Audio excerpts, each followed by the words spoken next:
तो डेली भूल जा रहे हैं यार, नेक्स्ट क्लास से पक्का। सर कितने दिन के में? कितने दिन की क्या होगी, 2-4 दिन की हो जाएगी और क्या। बस Let a plus b is equal to p and ab is equal to A 1. plus B equals to P and AB equals to 1. Okay. Let set a is equal to bracket में ab, Capital A equals to curly bracket AB. ab yes, and set b is equal to a plus 1 b plus 1. A plus 1 B plus 1. Fine. ठीक है. If set a is equal to set b, then permissible values of p are given by. And find the values of P. Fine. अब देखो भाई यहाँ पर इस question में सबसे पहले मैं सेट वाली इंफॉर्मेशन तुम्हें दे दूं. If two sets are equal, there is only one possibility for sets to be equal, and that possibility is, look, set A is having 2 elements, set B is also having 2 elements. The number of elements same होने ही चाहिए, and then the 2 elements must be same. यानी कि जैसे यहाँ पर A लिखा हुआ है, this A should be an element of B also. यहाँ पर B लिखा हुआ है, B should be an element of second set also. Only in that case we will say A equals to B. For example, A में लिखा हुआ है 1 2 और B में लिखा हुआ है 2 1, तो दोनों इक्वल है. बट अगर B में लिखा हुआ है मान लो 2 3, अगर B में 2 3 लिखा हुआ है तो A is not equal to B. Two sets are said to be equal if they have identical elements. ठीक. अब मुझे बताओ कि अगर क्वेश्चन में कहा जा रहा है कि A equals to B है, तो इसका क्या मतलब हो सकता है. या तो है ना, फर्स्ट पॉसिबिलिटी क्या हो सकती है, A equals to A plus 1, B equals to B plus 1, या तो ये हो सकता है.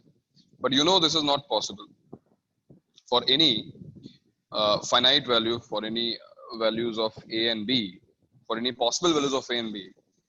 Contradiction, A cancel हो गया, 1 equal to 0, not possible. This is a contradiction.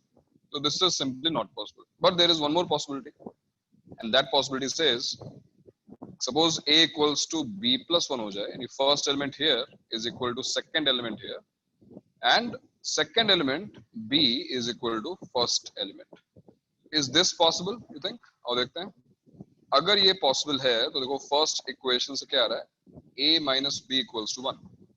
But on the other hand second equation से क्या आएगा, b minus a equal to 1. Once again this is not possible, क्योंकि अगर तुम इन दोनों इक्वेशंस को ऐड कर दो तो क्या आ जाएगा, 0 equals to 2, which is a contradiction. That means set A is never equal to set B. ये हो ही नहीं सकता. For any values of, for any real values, for any values of A and B, set A can never be equal to set B. इसका मतलब question में पूछा गया what is the possible values of P, तो P की कोई value possible नहीं है, बिकॉज A और B ही पॉसिबल नहीं है, तो P बिलोंग्स टू 5. ये तुम्हारा आंसर होगा. That's it. सेट की मीनिंग बस इतनी है, सेट की और कोई डेफिनेशन, सेट की और कोई प्रॉपर्टी यूज नहीं करनी है. ठीक है, दैट्स इट, खत्म की बात. और बताओ.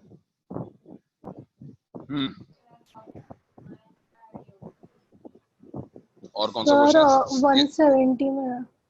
बट ये तुम्हें समझ में आया, ये बात समझ में है कि two sets are, when do you say that two sets are equal, if elements are identical, first equal to first, second equal to second, और first equal to second and second equal to first.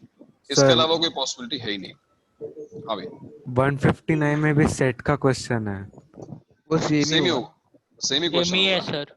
चलो उसको भी देख लो. चलो 159 sir p equal to 5 मतलब p की कोई value possible नहीं है. यस यस, इसको बोलते हैं null set. A set having no element, यानी p की कोई वैल्यू पॉसिबल नहीं है. Simple, in simple words, p has no possible value, या p बिलोंग्स टू 5. एक ही बात. हाँ भाई, और बताओ 159 में क्या है, बताइए आप लोग. सर बड़ा क्वेश्चन है, बहुत बड़ा है. बहुत बड़ा है. Alpha plus 1 into beta minus 1 plus beta plus 1 into alpha minus 1 अरे यार सही पढ़ा है। और अपॉन द होल अपॉन हाँ alpha minus 1 into beta minus 1 equal is to equals minus to 1. -1. Equals to -1 ठीक है। देन और एंड मतलब ऐसे लिखा है उसमें alpha plus and 1 plus beta plus 1 upon beta minus 1 into alpha minus 1 beta -1 into alpha -1 yes हाँ equal to equals A. to a। If set A is equal to ये a कैसा small capital क्या है? Small है Small. If set a is equal to वो curly brackets में alpha plus 1 upon alpha minus 1 and beta plus 1 upon beta minus 1 and set B is equal to alpha plus 2 upon alpha minus 2 and beta plus 2 upon beta minus 2. Then prove that set A cannot be equal to set B for any value of A. तो फिर एक बार देखो वही बात है कि set a equal to set b की बात हो रही है। अब ये अगर हम मान लें एक बार को, चलो इफ या फिर let's assume that set a is equal to set b. So what are the possibilities, what are the possible cases? क्या क्या हो सकता है? First element equal to first element, second element equal to second element. So देखते हैं। Alpha plus 1 upon alpha minus 1 equals to alpha plus 2 upon alpha minus 2।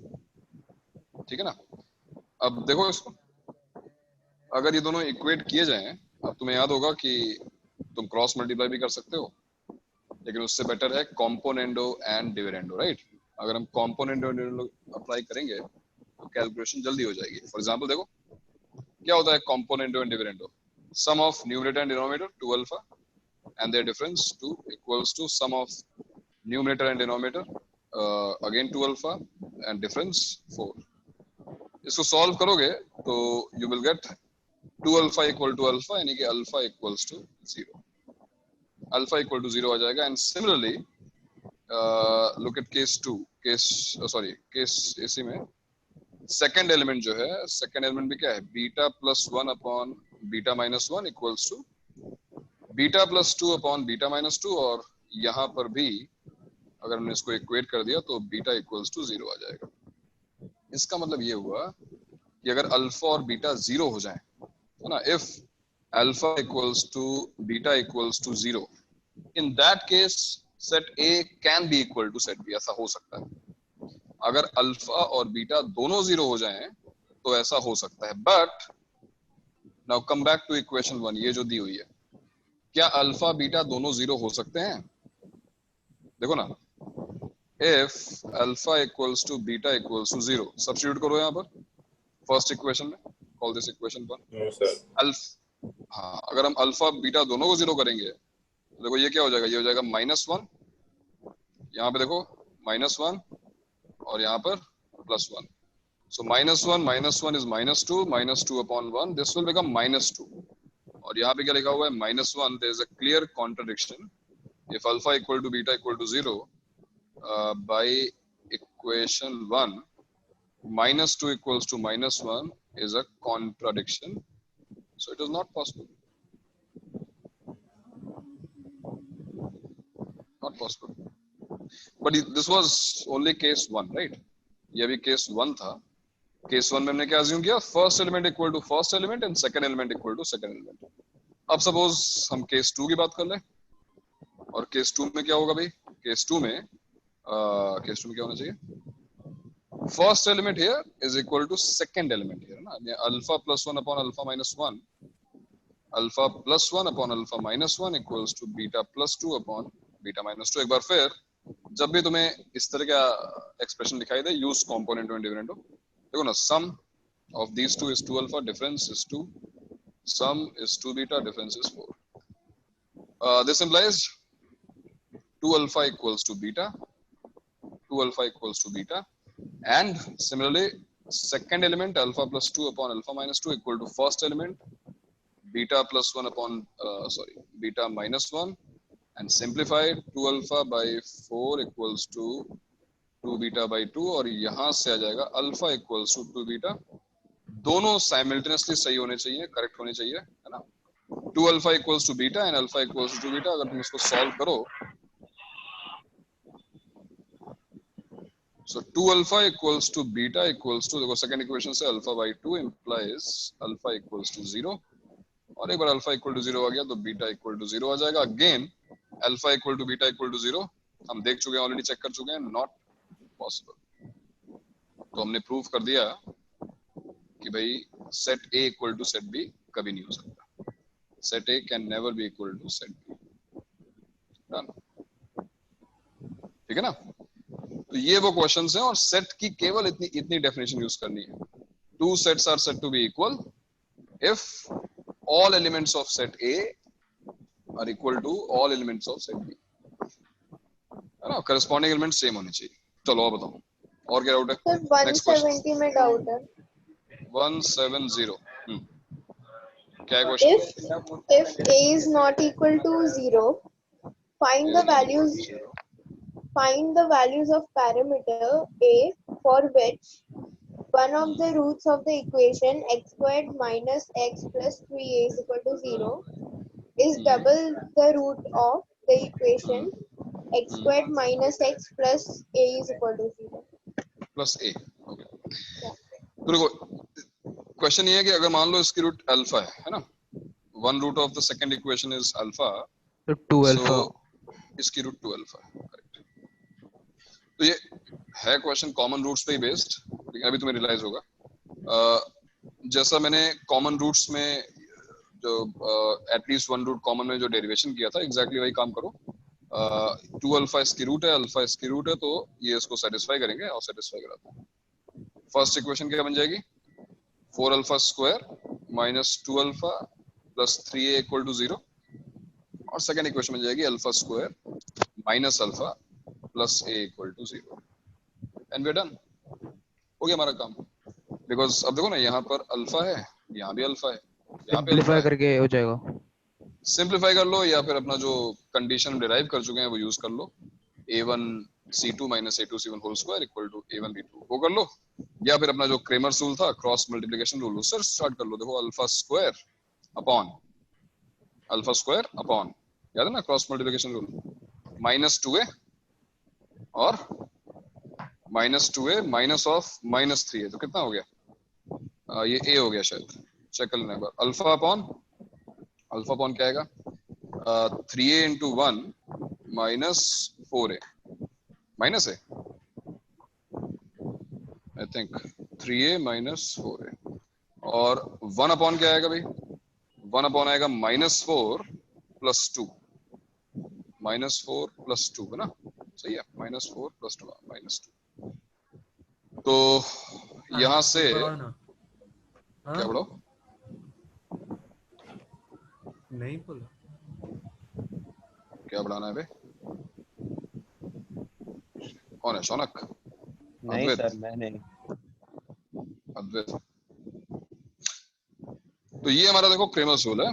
Alpha square upon a plus alpha upon minus a equals to 1 upon minus 2. और जैसा हम करते थे, alpha की देखो दो वैल्यूज आ सकती हैं. अगर तुम इन दोनों को इक्वेट करोगे तो अल्फा इक्वल्स टू आएगा a/2, और अगर तुम इन दोनों को इक्वेट करोगे तो अल्फा माइनस a/2. नहीं, a तो कैंसिल हो गया ना.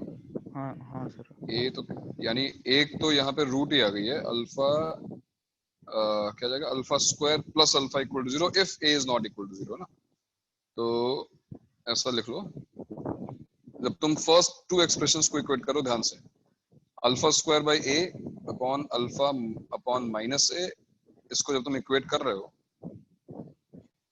तो अज्यूम करो कि a is not equal to 0 एक बार, क्योंकि अगर तुम a को कैंसिल करना चाहते हो, अज्यूम करो कि a is not equal to 0, and after that alpha square plus alpha will be equal to 0. Question में दिया है नॉट इक्वल. क्वेश्चन में दिया हुआ है. ठीक है, फिर तो अच्छी बात है. तो if a is not equal to 0, alpha square plus alpha equal to 0 आ जाएगा, और इससे देखो अल्फा इक्वल्स टू 0 और माइनस 1 आ जाएगा. बस तुम्हें कॉमन रूट मिल चुकी है. अब उसको जाकर सब्स्टिट्यूट कर दो फर्स्ट इक्वेशन में या फिर सेकंड इक्वेशन में. ऑब्वियसली अगर हम अल्फा इक्वल टू रखेंगे 0, अल्फा इक्वल टू 0 रख देंगे तो देखो सेकंड इक्वेशन लिख लो. 0 0 a की वैल्यू 0 आ जाएगी, which is not acceptable. Question में मना किया हुआ है a is not equal to 0. और अगर हम -1 रखेंगे, -1 रख के देखो, फर्स्ट या सेकंड दोनों में से किसी में रख सकते हो. अल्फा को अगर -1 रखोगे, -1 का square is 1, minus of -1 +1 plus a equal to 0. You can put in first equation as well, है ना? यहाँ पे क्या आएगा? 4 plus 2 plus 3a equal to 0. Answer दोनों सेम ही आना चाहिए और आएगा sir a alpha equals equal to 2 में भी डाल सकते हैं। a equals to -2. Yes, हम यहाँ भी डाल सकते हैं, कंडीशन डाल सकते हैं। तो ये हमारा तरीका है ना। जब कभी ऐसा कोई रिलेशन दिया हो कि one root is double the other, one root is triple the other, one root is reciprocal of the other, तो सिंपली क्या करो, एक रूट को अल्फा अज्यूम करो, दूसरी रूट उसके करस्पॉन्डिंग डबल, ट्रिपल, रेसिप्रोकल जो भी है, और उन दोनों वैल्यूज को उठाकर सब्स्टिट्यूट कर दो, और उसके बाद जो कॉमन रूट्स की कंडीशन है वो यूज कर लो, या फिर अपना क्रेमर्स रूल यूज कर लो, you will get your answer. ठीक है ना? तो ये था हमारा क्वेश्चन नंबर 170। और बताओ भाई। Sir Next. मैंने इस क्वेश्चन में सर पहले वो सम ऑफ रूट्स वाला लगाया, अल्फा ठीक प्लस है। Beta is equal to 1। फिर सेकेंड हाँ। इक्वेशन में भी लगाया 2 alpha plus gamma is equal to 1। ठीक है। फिर इन दोनों को इक्वेट करके इनके टर्म्स में अल्फा निकाला, ओके, उसके बाद फिर इक्वेशन में डाल दिया। वो भी ठीक है, ठीक है, चलेगा। ओके भाई, और बताओ नेक्स्ट डाउट, कौन सा क्वेश्चन डाउट है? सर हम लोग ने वो जो फॉर्मूला निकाला था ना, C1A2 था या फिर A1C2 था? देखो वो होल स्क्वायर है, तो तुम a माइनस बी लिखो या b माइनस लिखो, होल स्क्वायर तो सेम ही हो जाएगा ना। हाँ। तुम C1A2 लिखो या A1C2 लिखो, उससे फर्क नहीं पड़ता। ठीक है ना? ठीक है। C1A2 minus A1C2 whole square, या फिर A1C2 minus A2C1 whole square, तुम जो लिखो वो चलेगा, कोई दिक्कत नहीं है। ओके सर इसका आंसर की नहीं था। इसका आंसर की नहीं है, वो सोल्यूशन नहीं सर, 128 के आगे नहीं। 128 तक है वो। अच्छा 120, ठीक है, मैं डालता हूँ आज। ठीक है, और कोई डाउट नहीं कोई है? बात नहीं सर, मत डालो सर, हम खुद ही ट्राई कर लेंगे। नहीं, सोल्यूशन नहीं लेना, आंसर की देखता हूँ, सोल्यूशन नहीं, आंसर रेफरेंस के लिए हो तो दे दो सर। हाँ हाँ, आंसर की डालता हूँ, सोल्यूशन नहीं इस बार। हो गया भाई, खत्म, फिनिश्ड। सर मेरा 170 का आंसर अलग आ रहा है। तुम्हारा क्या आंसर आ रहा है? सर मैं आपको एक बार व्हाट्सएप पे भेजता हूँ, ये सब मैंने थोड़ा अलग किया है। नहीं, जो भी है, तुम्हारा आंसर क्या आ रहा है, तुम वेरीफाई तो कर सकते हो ना एटलीस्ट। आंसर क्या आ रहा है बताओ। सर एक तो a इज इक्वल टू 0 आ रहा है, दूसरा 10/121 आ रहा है। 10/121 यहाँ पे रखना, ठीक है? अपना जो भी आंसर है उसको वेरीफाई करो। यहाँ पर इन दोनों इक्वेशंस में a की वैल्यू 10/121 रखो, और फिर दोनों के रूट्स निकाल लो, और देखो कि क्या इस सेकंड इक्वेशन की जो रूट है वो फर्स्ट इक्वेशन की हाफ है, या जो फर्स्ट इक्वेशन की रूट है वो सेकंड इक्वेशन डबल है। अगर ऐसा है तो तुम्हारा आंसर सही है, अदरवाइज रॉन्ग है। तो एक बार वेरीफाई कर लो अपने आंसर को। और तुम्हारा अलग मेथड क्या है वैसे, तुमने क्या किया? वही अभी आपको बताया था सर, वो a plus alpha plus beta वाले से जो निकाला था। Alpha plus beta equals to 1, 2 alpha plus gamma equals to 1, यही करो ना? हाँ। इसके बाद सर फिर ऊपर वाली इक्वेशन को 2 से मल्टीप्लाई किया, और गामा और 2 बीटा इनको सबट्रैक्ट कर दिया। 2 beta minus gamma equal to 1। अब सर फिर alpha beta is equal to 3a वाले में ये क्या था? किसको भेज रहा है भाई, कौन भेज रहा है? कोई रोज चिल्लाता रहता है। मिलिट्री लग रहा है सर, अटैक कर रहा है। क्या हो गया भाई, किसको भेज रहे हो? हैं? ये गाना गा रहा है, जाओ ना। क्या, चलो 2 beta minus gamma equals to 1, आगे फिर? सर फिर alpha beta is equal to 3a वाले में मैंने इसकी वैल्यू सब्स्टिट्यूट की, तो मेरे पास लास्ट में अल्फा आया 11a/2। एक मिनट यार, तुम्हारा आ चुका है 2 beta minus gamma equals to 1, ठीक है? ये आ चुका है। अब तुम्हारे पास है अल्फा बीटा इक्वल्स टू, एक मिनट यार, 3a। Alpha beta equals to, no no not alpha beta, 2 alpha beta ना, इसकी रूट 2 अल्फा थी, ये मिस्टेक की। हाँ सर, मिस्टेक हो गई है ना, तो करेक्ट कर लो। Alpha gamma equals to a, ये अब कर लो, आ हाँ ठीक जाएगा, है, मिल गया। ठीक है ना? हाँ भाई, नेक्स्ट डाउट, और कोई डाउट है क्या? सर 171 171 क्या क्वेश्चन है?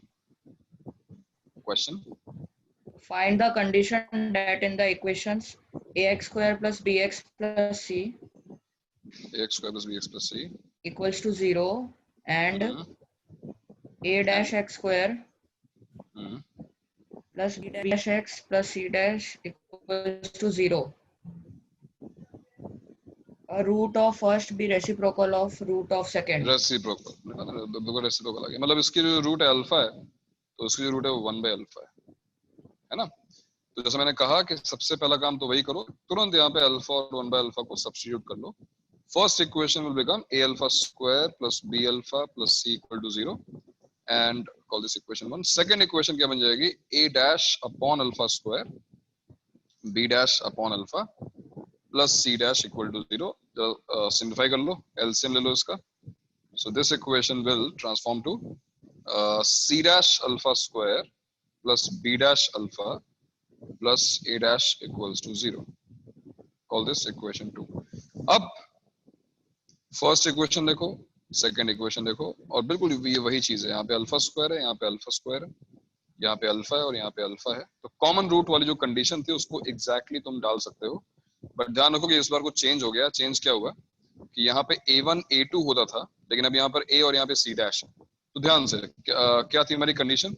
कंडीशन थी a1 b2 यानी कि a b dash minus a2 b1। अब देखो a2 की जगह पर c डैश है, c dash b into b1 c2। ये देखो b1 की जगह पे b लिखा हुआ है, b c2 की जगह पर a डैश लिखा हुआ है, तो b dash minus minus b2 c1 यानी कि b dash c b2 c1 equals to a1 c2 या c1 a2, तुम जो चाहो लिख सकते हो। अगर तुम a1 c2 लिख रहे हो तो a into a dash minus a1 c2 a2 c1 यानी c डैश c यानी c डैश का होल स्क्वायर और आ गया आंसर तुम्हारा। तो वही कॉमन रूट वाली कंडीशन है, बट पहले इस इक्वेशन को सिंप्लीफाई कर लो, पहले क्वाड्रेटिक में कन्वर्ट कर लो और जैसे तुम्हें सेम टर्म दिखाई दे alpha alpha square alpha alpha same है तो उसके बाद अपनी कॉमन रूट्स वाली कंडीशन लगा तो आ जाएगा आंसर। तो ये था क्वेश्चन नंबर 1। फर्स्ट इक्वेशन में वो करके उसका रेसिप्रोकल डाला, सेकंड इक्वेशन में क्या किया? फर्स्ट इक्वेशन में रेसिप्रोकल नहीं डाला, फर्स्ट इक्वेशन में अल्फा डाला है। हाँ। और सेकंड इक्वेशन 1 बाय अल्फा डाला है। तो c डैश एलसीएम ले लो। Okay okay. और बट रूट्स रेसिप्रोकल दिया है ना, फिर कॉमन थोड़ी दिया है। अरे भाई कॉमन हो गया ना। अब पहले रेसिप्रोकल दिया था, जब रेसिप्रोकल दिया था तो हमारे पास ये इक्वेशन आई, लेकिन जब मैंने एलसीएम ले लिया तो ये कॉमन हो गया ना। देखो ना अल्फा स्क्वायर अल्फा अल्फा, ये इक्वेशन तो चेंज हो गई। इस इक्वेशन में फर्स्ट टर्म a डैश हुई ना, c डैश है। याद है वो ट्रांसफॉर्मेशन है ना, अल्फा की जगह पर अगर ट्रांसफॉर्म होकर 1 बाय अल्फा बन गया तो हम x को 1 बाय x डाल देते हैं, ये वैसा ही है। यहाँ पर इक्वेशन जो है ट्रांसफॉर्म हो गई है तो अब कॉमन रूट्स हो गई। अब इन दोनों इक्वेशन आगे सॉल्व नहीं करना, ये तो कंडीशन है ना। क्वेश्चन में क्या पूछा गया है? Find the condition among coefficients ना, यही आंसर है। This is the condition among coefficients. खत्म हो गया, इतना ही करना था। ठीक है, और बताओ भाई और कौन सा क्वेश्चन है? और भी कोई क्वेश्चन है या खत्म? नहीं सर, बाकी सब इजी थे। बाकी सब इजी है। चलो सर एक ही टाइप पे थे। सर आपने सेट पढ़ाया क्या आज? नहीं सेट क्यों पढ़ाएंगे सर सर पता नहीं कुछ तो हो रहा है, पता तो मेरे को सुनाई नहीं देता। मैं देख रहा हूँ कुछ लिख रहे थे, जब ऑडियो आई तब आप कुछ ऐसे एलिमेंट बोल रहे थे सर, तो डर लग गया, समझ में नहीं आया। अबे ये कहाँ बात कर रहा है? मुझसे बात कर रहा है ना, कनेक्ट नहीं कर पा रहा हूँ मैं। क्या बोल रहे हैं? सर मेरा ईयर प्लग खराब हो गया था तो फिर कुछ सुनाई नहीं दे रहा था, और फिर जब आया आवाज तभी कुछ आप ऐसा बोल रहे थे जो पता ही नहीं है। नहीं मैंने सेट नहीं पढ़ाया, मैंने वो सेट पर बेस्ड जो क्वेश्चंस थे, जो डाउट्स इन लोगों के, वो सॉल्व किए। सेट पढ़ाया तो क्लास के अंदर तुम्हारा एक और बार सर सेट एनसीईआरटी के पहले चैप्टर पे है। एनसीईआरटी का पहला चैप्टर सेट थ्योरी है। सेट रिलेशंस एंड फंक्शंस वही है। तो वो तुम पढ़ोगे सेट थ्योरी, वहां पे तुम पढ़ लोगे, और सेट थ्योरी में कुछ है नहीं, बहुत सिंपल सा चैप्टर है यार, हो जाएगा सेट तो हो जाएगा। ये जो डाउट्स वाली शीट है इसको एक बार देख लेना, और नहीं आता है तो मैं बता दूंगा फिर व्हाट्सएप पे, ठीक है? हाँ सर ये डाउट वाला भेज नेक्स्ट, हाँ डाउट वाला भेज दूंगा मैं। नेक्स्ट हमारा पॉइंट है ग्राफ ऑफ क्वाड्रेटिक। सर ये संडे को कोई टेस्ट है क्या? नहीं, इस संडे को कोई टेस्ट नहीं है, चाहिए तुम्हें? नहीं सही सर, ठीक है सर, एक घंटे शांति से बिताने। जुलाई में तुम्हारा सीए आ रहा है, उसकी तैयारी कर लो। क्यूमुलेटिव असेसमेंट 1 पहला सीए, ठीक है? मतलब तीनों सब्जेक्ट एक स्टूडेंट का मैसेज आया है, वेटिंग रूम में है कोई। मुझे नोटिफिकेशन नहीं आ रहा है तो पढ़ना। तो सीए में क्या होता है, क्यूमुलेटिव असेसमेंट, पहला पेपर होगा जेई मेन लेवल का, वही जैसे जेई मेन का पैटर्न है वो सैटरडे को, और वो डेट वेट तुम्हें बता दी जाएंगी। सर मतलब क्वाड्रेटिक और ट्रिग्नोमेट्री पे होगा ना ये और मतलब ऑब्वियसली क्वाड्रेटिक ट्रिगो दोनों होगा। सर लेकिन जुलाई में तो बोर्ड्स है ना? किसके बोर्ड्स? अरे तुम्हारे कोई बोर्ड और कुछ नहीं हो रहे हैं, क्यों परेशान? अरे सर अभी सर आप ही सबसे ज्यादा पॉजिटिव है। वही हाँ सर हम लोग की तो एकदम सर लगी पड़ी है सर की पढ़े। अरे लगी पड़ी नहीं है भाई, सच्ची में महाराष्ट्र नहीं करने देने वाली है। अरे नहीं होगा यार, क्यों परेशान? ऐसे नंबर स्पाइक कर रहे हैं, उसमें कहाँ पे एग्जाम करा देंगे वो? सर उसके ऊपर से तमिलनाडु में नहीं करा रहे। हाँ तमिलनाडु और कर्नाटक में नहीं करा रहे। और क्या, अगर मान लो जबरदस्ती करते हैं, बोल दो मैं घर से सर 14 जून तक तो मांगे प्री बोर्ड के मार्क्स हमारे, ऐसे बोल देना मैं घर से बाहर निकल रहा, मुझे जो है सेफ्टी अपनी जरूरी है मेरी, मैं नहीं जा रहा कहीं पर एग्जाम देने। इसको देने दो। कर्नाटका ने तो ऑनलाइन क्लास भी बैन कर दिया, बोलते बच्चों का आंख खराब हो जाएगा। नहीं वो नहीं था। हाँ सर, लोग को पढ़ने को नहीं मिलता। कर्नाटका वाले सही है यार, स्टूडेंट फ्रेंडली है, बहुत बढ़िया, कुछ ज्यादा ही फ्रेंडली है सर। सर कर्नाटका शिफ्ट हो रहा।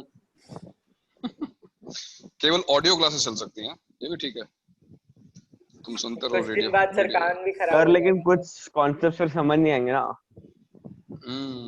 वो तो है, मतलब पबजी खेलते रहो 5 घंटे तब दिक्कत नहीं है ना, पढ़ाई कर लो तो फिर आंख खराब हो जाएगी। कर्नाटका गवर्नमेंट में सही है।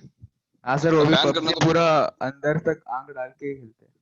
हाँ नहीं, बैन करना तो पबजी भी बैन करो, सब कुछ बैन कर दो, लेकिन क्लासेस से जो है आंख खराब हो जाएगी। सही है सर, सबसे पहले टिकटॉक बैन करो। टिकटॉक सर आप सीए के बारे में बता रहे थे। तो मैं सीए के बारे में बता रहा था कि सीए का पैटर्न बिल्कुल अपना जो है जेई मेन एडवांस का होता है, और जो है मतलब एक दिन पहले सैटरडे को तुम्हारा जेई मेन होता है, उसमें मतलब जेई मेन मॉक टेस्ट, तो मेन के पैटर्न पे क्वेश्चंस होंगे, पीसीएम 3 आवर्स पेपर, और नेक्स्ट डे तुम्हारा जेई एडवांस पेपर होगा जिसमें 2 पेपर्स होंगे, पेपर 1 एंड पेपर 2, जैसे होता है एडवांस में 2 घंटे गैप पे या 1 घंटे गैप में, और एडवांस लेवल क्वेश्चन होंगे उसमें, जैसे तुमने अभी ट्रिग्नोमेट्री का पेपर दिया था, मल्टीपल चॉइस। बहुत डर लग रहा है सर। एक सब्जेक्ट से जितने फिनिश हो चुके होंगे, आई थिंक हमारा क्वाड्रेटिक तब तक फिनिश हो जाएगा, ट्रिग्नोमेट्री हो ही चुका है, और जो बेसिक्स हो चुके हैं, तो ये तीनों तुम्हारे आ सर मतलब बीच में बस एक दिन का ही गैप है। एटॉमिक स्ट्रक्चर और एक मोल, और फिजिक्स में वेक्टर। एटॉमिक और मोल, और हाँ फिजिक्स में वेक्टर और कैलकुलस। सर एक ही दिन का गैप मिलेगा। कैलकुलस और ट्रिगो का प्रॉब्लम है सर। कैलकुलस और ट्रिगो, तो ट्रिगो एक्चुअली एडवांस का प्रॉब्लम है सर। सर इसकी डेट कब ट्रिगो मिलेगी? का तो मेन का भी सर थोड़ा इजी रखना। ट्रिगो तुम्हारा क्वाड्रेटिक के बाद और थोड़ा बेटर हो जाएगा, चिंता मत करो। सर क्वाड्रेटिक ठीक है सर, क्वाड्रेटिक मतलब ओवल्स, क्वाड्रेटिक समझ में आता है, ट्रिगो में कुछ नहीं होता सर। क्वाड्रेटिक अभी स्टार्ट कहाँ हुआ है? ट्रिगो में स्ट्राइक नहीं होता है सर, एकदम स्ट्राइक होना चाहिए। हाँ सर एग्जैक्टली सर, मुझे पता है, वो हर साल वही प्रॉब्लम होती है। मतलब सिली मिस्टेक नहीं होता है ट्रिगो में, बट जो फर्स्ट स्टेप ही जो रहता है ना, वही हम गलत कर देते हैं, मतलब कुछ और ले गलत नहीं आ रहा है, समझ में आता है, गलत क्यों करते हो? हर रोज नया नया ट्राई करना पड़ता है। नहीं स्टेप सही रहता है, बट लेन गलत करना पड़ता है। सब्स्टिट्यूट जो करना कोई है। बात नहीं, प्रैक्टिस। फॉर्मूला लगाना सर कंडीशनल आइडेंटिटीज के 10 क्वेश्चन करने में मेरे को घंटा लग गया पूरा सर। अब आप बताओ सर, ऐसे थोड़ी होना बहुत ही अच्छा है भाई, 1 घंटे में तुम 10 क्वेश्चन की कंडीशन आने की, बहुत ही अच्छा है, अच्छा रेट है भाई। सर वो तो बेसिक आइडेंटिटी वाले मेरे को प्रूव करने में बैंड बच गई मेरी। अरे बहुत अच्छा किया तुमने, 10 क्वेश्चन किए 1 घंटे में, बहुत ही अच्छा किया है, कमेंडेबल है बिल्कुल। तुम पैड ऑन योर, मतलब आज जाकर गणेश जी को लड्डू चढ़ा दो, मैं बहुत अच्छा कर रहा हूँ, मैं थोड़ा सा और अच्छा कर लूँ भगवान जी, है ना, वैसा टाइप का। बहुत अच्छा किया, वेरी गुड। 10 क्वेश्चन तो बहुत ही अच्छे हैं भाई, हार्डली लोग 3-4 कर पाते हैं, बहुत अच्छा है ना? सर वो जो आइडेंटिटीज वाले थे। तुम अगर बुकलेट फिनिश कर लोगे, मैं बता रहा हूँ ऑनेस्टली, तुम बुकलेट फिनिश कर लो जो पोस्ट की गई है, एक बुकलेट ढंग से फिनिश कर लो, और बुकलेट्स तुम्हें hard copies of centre open हो रहे हैं तो तुम्हें बोला जाएगा, एक एक करके स्लॉट में बुलाया जाएगा और तुम्हें बुकलेट्स यहाँ से हार्ड कॉपीज भी दी जाएंगी। तो वो बुकलेट्स हो गई, और प्लस इतने सारे बुकलेट्स, इतनी सारी बुक्स में दे ही रहा हूँ। जितने तुम ज्यादा क्वेश्चंस करोगे ट्रिग्नोमेट्री में, उतने ही तुम्हें जो प्रॉब्लम्स हैं वो खत्म होती जाएंगी। सर ये सीए तक हमारा ऑफलाइन शुरू हो जाना चाहिए सर, क्लासेस। हाँ सर, हाँ सर, हाँ सर। सर ये ऑनलाइन पे मतलब टेस्ट का थोड़ा मतलब सर टेस्ट का तो बहुत प्रॉब्लम है सर। हाँ सर, होता है सर, टेस्ट का प्रॉब्लम ऑनलाइन होगा ना? टेस्ट का प्रॉब्लम क्या है बे? सर बहुत सर रियल लाइफ में सर टेस्ट तो भैया ऑनलाइन हो जाना चाहिए। टेस्ट तो ऑनलाइन ही होगा क्योंकि सारे टेस्ट ऑनलाइन है। टेस्ट सबको, टेस्ट अब तुम्हारा कोई ऑफलाइन नहीं होगा, टेस्ट सारे ऑनलाइन होंगे। तो सर ऑफलाइन रखो। नहीं भाई, तो ऑफलाइन चलो बीच में एक दो रख देंगे, लेकिन सारे एग्जाम तुम्हारे ऑनलाइन है, तुम्हें ऑनलाइन की प्रैक्टिस करनी है। ऑनलाइन और ऑफलाइन में डिफरेंस है ना। अरे सर पर कोई चीटिंग भी तो कर सकता है ना। नहीं तो वो ऑनलाइन जो है, अगर जब क्लासेस स्टार्ट हो जाएंगे तो वो ऑनलाइन टेस्ट सेंटर पे ही होंगे, घर पे नहीं होंगे। सेंटर में नहीं कर सकते, रात को या देखते रहते हैं। सेंटर पे टेस्ट होगा ना, सेंटर पे। चलो भाई सर बहुत बुरा वाला फंस गया हूँ सर। कहाँ फंस गया सर? अभी कवर अप भी चल रहा है और ये भी चल रहा है, और केमिस्ट्री और मैथ्स में मतलब दोनों मिला के बहुत होमवर्क मिल रहा है। फिजिक्स बिल्कुल साइड में ही रह रहा है सर, मैं तो उसमें अटक गया हूँ। अरे तो मैथ्स तेरा अभी देख, ये आज मतलब इस वीक मिला लो और नेक्स्ट वीक तक तुम्हारा मैथ्स का खत्म हो जाएगा, उसके बाद बचेगा तुम्हारा केमिस्ट्री फिजिक्स। हाँ ट्रिको में कितने प्रॉब्लम्स है सर, पूरी एक्सरसाइज 40 क्वेश्चन ऐसे टैन साइन लिखना सर, बहुत टाइम लगता है उसमें, खत्म ही नहीं हो रहे, डेडलाइन तक मीट नहीं कर पा रहा। टैन साइन मत लिखो, टी और एस लिख लिया कर, उसका जो है थोड़ा सा और शॉर्ट कर ले, है ना। टैन और साइन की जगह टी और एस यूज कर ले, T of S, S of A, ऐसा कुछ टाइम से। कई बार प्लस साइन की जगह टैन के बजाय प्लस साइन लगाना ही भूल जाता हूँ, टी ऐसा लिखता हूँ जैसे प्लस लिखा है, तो टैन लिख देता हूँ वहाँ पे, टैन थीटा। सर वो कैलेंडर कब मिलेगा? मैं प्लस कर देता हूँ। कैलेंडर तुम्हें मिल जाएगा नेक्स्ट आज क्या है, फ्राइडे है ना, तो नेक्स्ट वीक में मंडे को पोस्ट हो जाएगा ग्रुप पे। कौन सा कैलेंडर? Academic calendar sir. जो ज़ूम का दूसरा वाला ऐप है जो सबसे पहले आया था, उसका क्या यूज है? सबसे पहले कौन सा ऐप आया था? ये तो ऑक्सलू पढ़ा था पहला, उसके पहले कुछ आया था मुझे पता नहीं है। अच्छा एक काम करो, थोड़ा सा हम लोग पढ़ लेते हैं, उसके बाद देखते हैं ठीक है क्या है, कौन सा है। सेंटर पे ऑनलाइन टेस्ट कैसे होगा सर? सेंटर पे ऑनलाइन टेस्ट ऐसे होगा कि आप लोग अपनी डिवाइसेस, मोबाइल फोन्स या फिर लैपटॉप्स या फिर टैब्स सेंटर पे लेके आएंगे, हम आपको वाईफाई प्रोवाइड कराएंगे और उसके बाद उस पर टेस्ट अपलोड होगा और आप टेस्ट ऑनलाइन सेंटर पे देंगे। तो डिवाइसेस आपको चार्ज करके घर से लानी पड़ेगी। Nice, okay.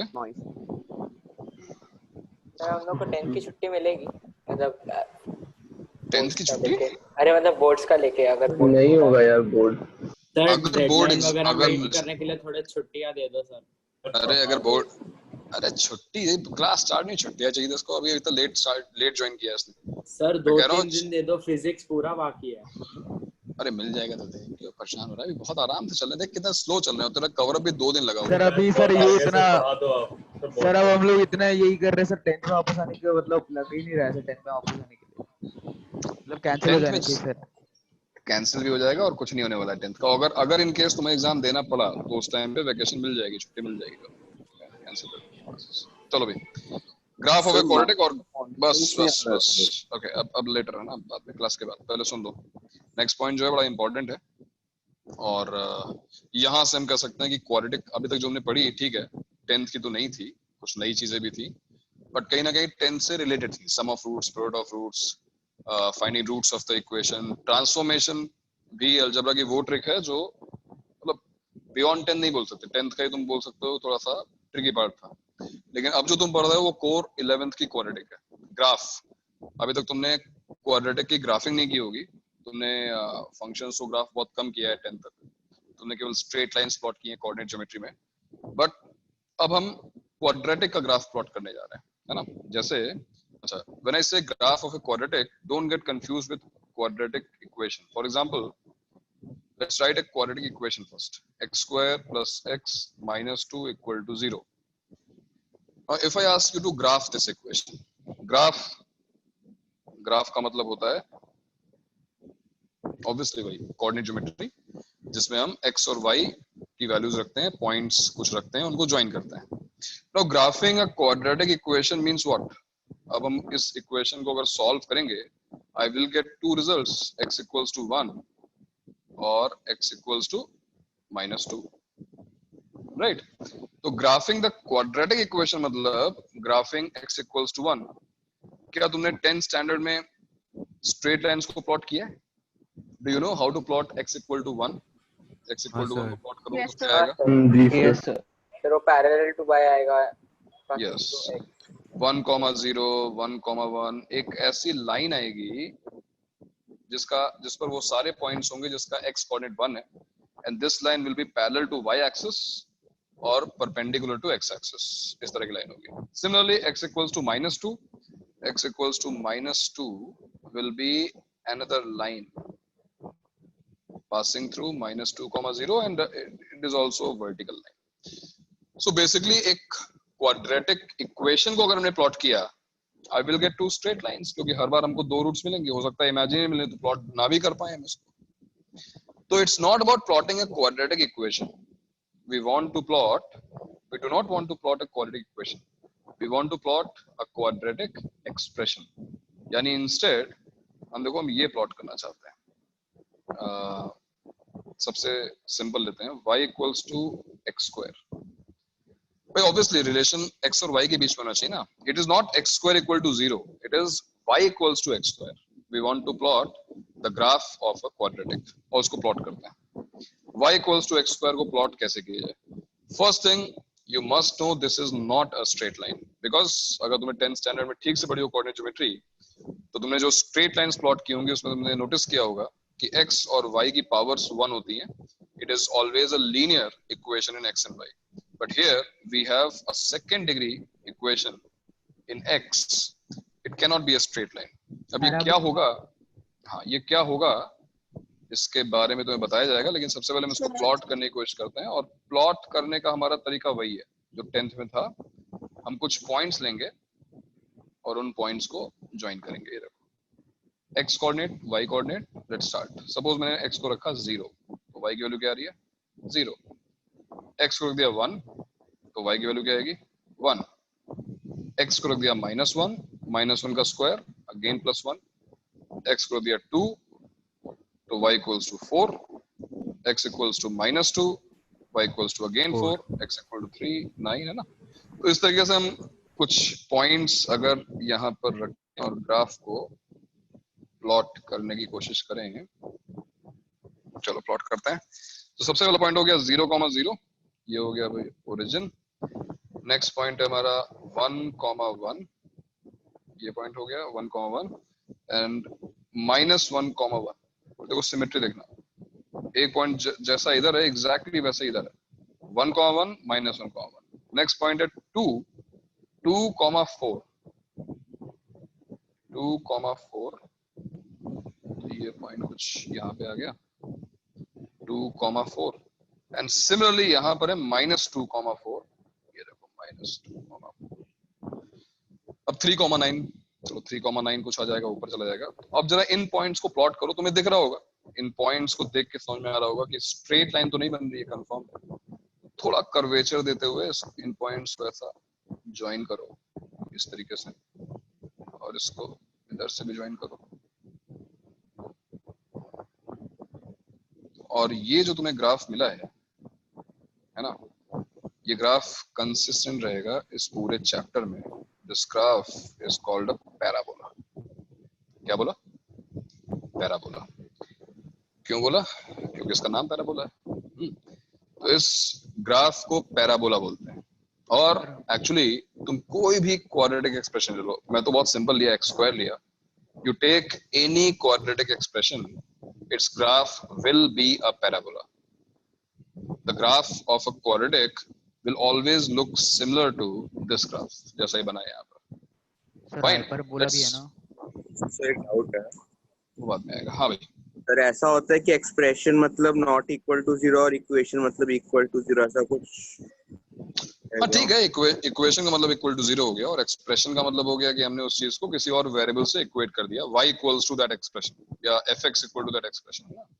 एक्सप्रेशन का मतलब ये है, यहाँ पे क्या हो सकता है, देखो y की वैल्यू अगर 0 हो गई तो ये एक नई इक्वेशन मिल जाएगी, x square equal to 0। y की वैल्यू 1 हो गई तो ये x स्क्वायर इक्वल टू 1 हो जाएगा, नई न्यू इक्वेशन। y की वैल्यू 4 हो गई, x square equal to 4 is a new equation, है ना। तो एक्सप्रेशन और इक्वेशन में ये डिफरेंस। अब हाँ, इमेजिनरी वैल्यूज आते हैं तो कैसे प्लॉट होते हैं? अभी देखो, अभी बताओ मुझे एक ऐसी क्वाड्रेटिक जिसकी रूट्स इमेजिनरी है, बोलो, मैं बताऊं। x square minus x plus 2।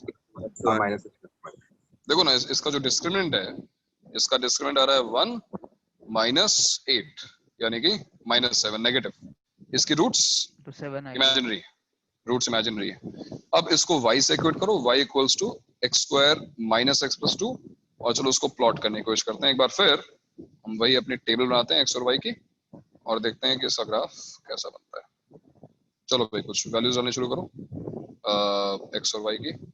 0 पर क्या आ रहा है 2, 1 पे क्या आ रहा है अगेन 2, -1 पे क्या आ रहा है, -1 पर 4 और 2 पे क्या आ रहा है 4 2 पे 4 आ रहा है, 3 पर 8 आ रहा है ना। इतने पॉइंट्स बहुत हैं और उसको प्लॉट करते हैं। प्लॉट किया जाए इसको तो 0 पर इसकी वैल्यू है 2, ठीक है, और फिर 1 पर भी इसकी वैल्यू है 2। अब तुम्हें दिख रहा होगा कि ये दोनों वैल्यू सेम है, तो उसको हम स्ट्रेट लाइन से कनेक्ट नहीं कर सकते, इसलिए बीच में एक एक्स एक्सिस पे और कहीं इंटरसेक्ट करेगा ही ना, तो क्योंकि इमेजिनरी रूट्स है। वो चीजें भी डिस्कस करनी है। मैं ये कह रहा हूँ कि 0 और 1 के बीच में एक पॉइंट और ले लो, जैसे कि हाफ ले लेते हैं और एक बार हाफ पे भी कैलकुलेट कर लेते हैं, बिकॉज इन दोनों पे सेम वैल्यूज हैं तो बेटर रहेगा हम हाफ कैलकुलेट। जरा हाफ रख के देखो, 1/4 माइनस हाफ प्लस 2 कितना आ गया, 2 minus half is 3/2, 3/2 plus 1/4 7/4। एक बार कैलकुलेशन चेक कर लो, 7/4 आ रहा है क्या, चेक कर लेना, ठीक है। तो हाफ पर इसकी वैल्यू 7/4 है, अगर हमने कैलकुलेशन सही की है तो हाफ पर इसकी वैल्यू 7/4 है। 7/4 2 से स्लाइटली छोटा होगा, यहाँ पे मान लेते हैं पॉइंट। ऑलराइट, 2 पर इसकी वैल्यू कितनी है, 2 पर इसकी वैल्यू है 4, चलो मान लेते हैं 4 यहाँ पे कहीं है, 2 पर इसकी वैल्यू है 4 और -1 पर भी इसकी वैल्यू है 4, -1 पर इसकी वैल्यू है 4। अब चलो इन पॉइंट्स को ज्वाइन करते हैं। इन पॉइंट्स को अगर तुम ज्वाइन करो, देखो यहाँ से ऐसा और यहाँ से ऐसा, एक बार फिर जो शेप तुम्हें दिखाई दे रही है देखो वो सिमिलर है जैसे हमें पिछली बार मिली थी। This is a parabola. So no matter what quadratic you plot, roots real, roots imaginary, roots equal, कुछ भी हो, तुम हमेशा नोटिस करोगे कि जो ग्राफ है उसकी शेप हमेशा ऐसी है। It is always a parabola, ठीक है।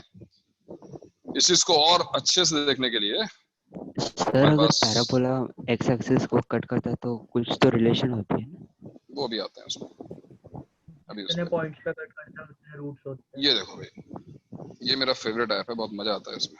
ये क्या है सर? इसको, ये है डेस्मोस। सर ये कब का डाउनलोड किया है? कर लिया? ठीक है भाई, ठीक। कुणाल सर ने बोला था। भाई ग्रेट हो तुम। ये देखो अभी असली यूज तो उसमें मैथ्स में आएगा ना। इसमें देखो y equals to ax square plus bx plus c at slider. अब देखिए जो ग्राफ है इसको ध्यान से देखिए, ये पैराबोला है और ये स्लाइडर्स तुम डाल सकते हो, मतलब a b c की वैल्यूज तुम चेंज कर सकते हो। फॉर एग्जांपल तुम्हें अगर y equal to x square का ग्राफ चाहिए, ठीक है, y equals to x square, तो आप भी क्या करोगे, a की वैल्यू 1, b की वैल्यू डाल दो ऑब्वियसली 0 सी की वैल्यू डाल दो 0 और तुम देख सकते हो ये ग्राफ हमने प्लॉट सर किया है। कोई बहुत देर से वेटिंग रूम में। हाँ सर कोई वेटिंग बहुत देर से वेटिंग में है। मेरा माइक ऑफ करने का तो किसी का ये आ रहा है। Here, notification क्या है? एक सेकंड, one second.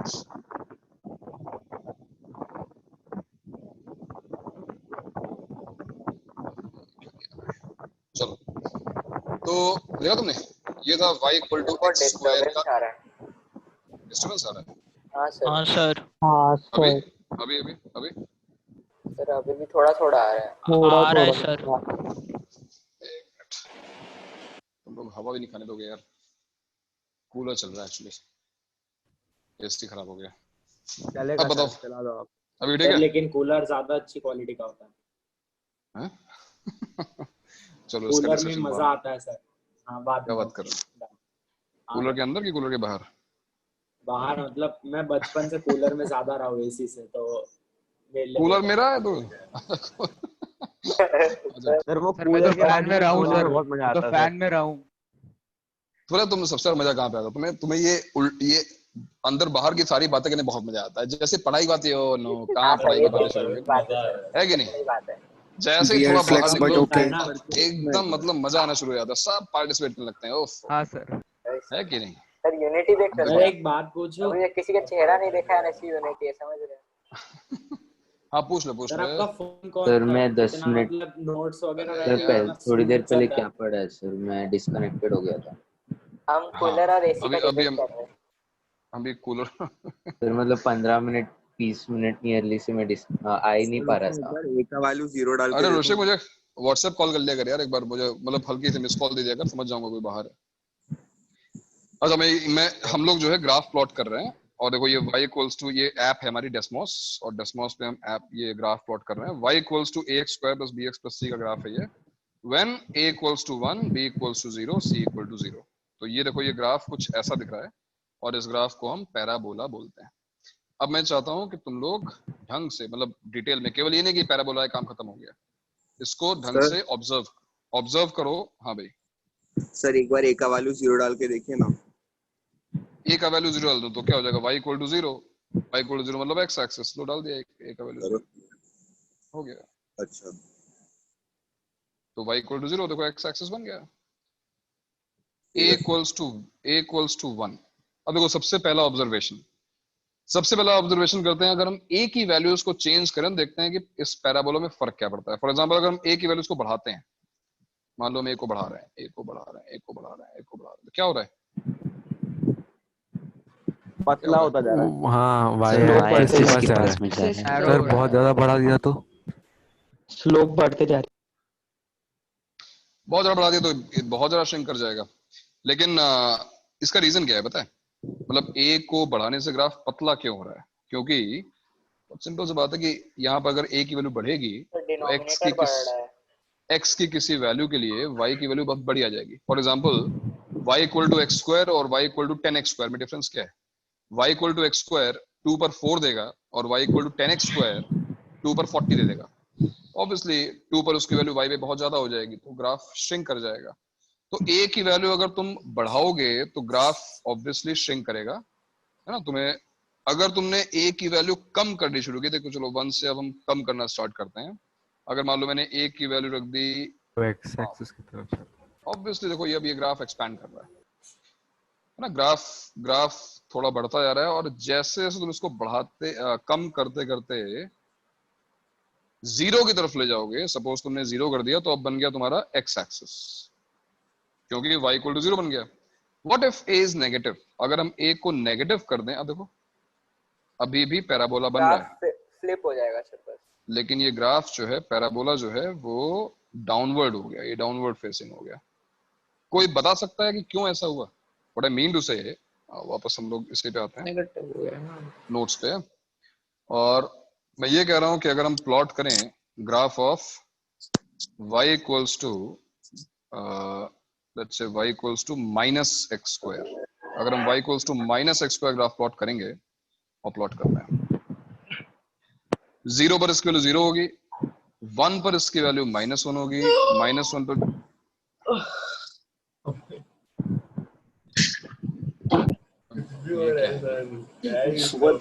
अरे जानबूझ के कर रहे कोई तो सर।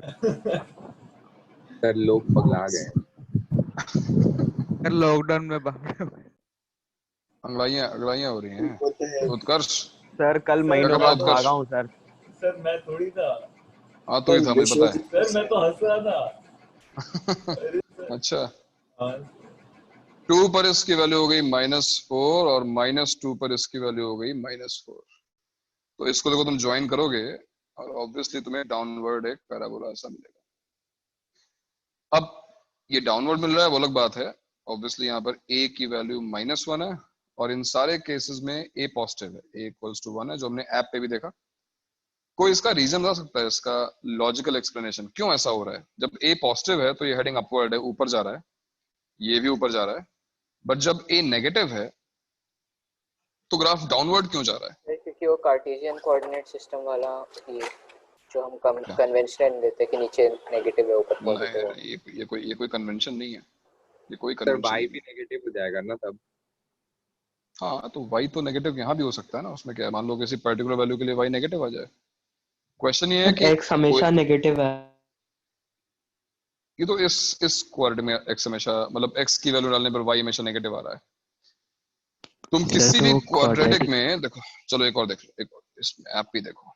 अगर मान लो तुम ये कह रहे हो कि y हमेशा नेगेटिव है, x नहीं। मान लो मैंने a को डाल दिया -2, ये चलो -1 डाल दिया, -1।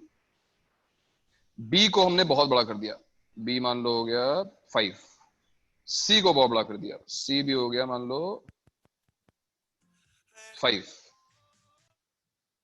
ये देखो ग्राफ अभी भी डाउनवर्ड है, ग्राफ अभी भी डाउनवर्ड फेसिंग ही है, एक्स ग्राफ स्क्वायर अपवर्ड का नहीं गया। कोफिशिएंट नेगेटिव है और यस, तो अपवर्ड और डाउनवर्ड होने का जो रीजन है वो केवल ए पे डिपेंड कर रहा है। बी की वैल्यू तुम कुछ भी डाल दो, कुछ भी कर दो, देखो बी की वैल्यू तुम कुछ भी करो, सी की वैल्यू तुम कुछ भी करो, जो ग्राफ है वो डाउनवर्ड फेसिंग है। सिमिलरली अगर ए की वैल्यू तुम पॉजिटिव कर दो, मान लो ए की वैल्यू तुमने +1 कर दी, अब ये ग्राफ फेसिंग अपवर्ड्स है। और अब तुम अगर बी की वैल्यू चेंज करो, देखो ये अपवर्ड फेसिंग रहेगा, और सी की वैल्यू चेंज करो, अभी भी अपवर्ड फेसिंग है। So what is the reason? ये ए पर ही डिपेंडेंट क्यों है? इसका अपवर्ड फेस करना है, डाउनवर्ड फेस करना, why it is dependent on A only? ये बताओ। स्क्वायर का कोफिशिएंट है। राइट, वो तुमको पता ही है, बट रीजन क्या है? क्या रीजन है इसका? Why all matters is coefficient of x square? Why coefficient of x or constant term doesn't matter?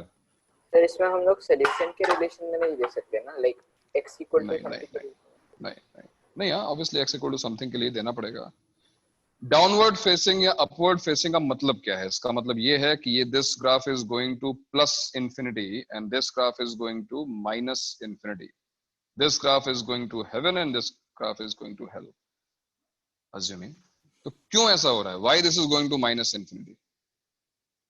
Why this graph is going to -∞? Tell me.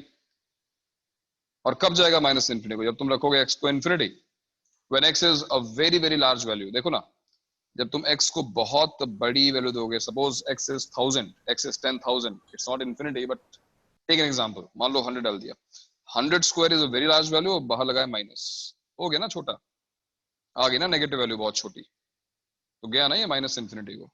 और अगर ये ग्राफ है तो सपोज यही ग्राफ ले लो, x स्क्वायर -x+2, यहाँ पर अगर तुमने डाला x को मान लो 100, जरूर यहाँ पर x लिखा हुआ है, बट इस x से फर्क क्या पड़ता है? यहाँ पर 100 स्क्वायर है, which is very large comparing to x. x square is very large comparing to x, तो x की तो मीनिंग ही नहीं है ना, x का तो कोई मतलब ही नहीं है ना वहां पर। तो all that matters is coefficient of x square, and this is your first observation for the graph of a quadratic। सबसे पहला ऑब्जर्वेशन हमारा ये था कि graph of a quadratic is always a parabola, it is always a parabola। और इसमें भी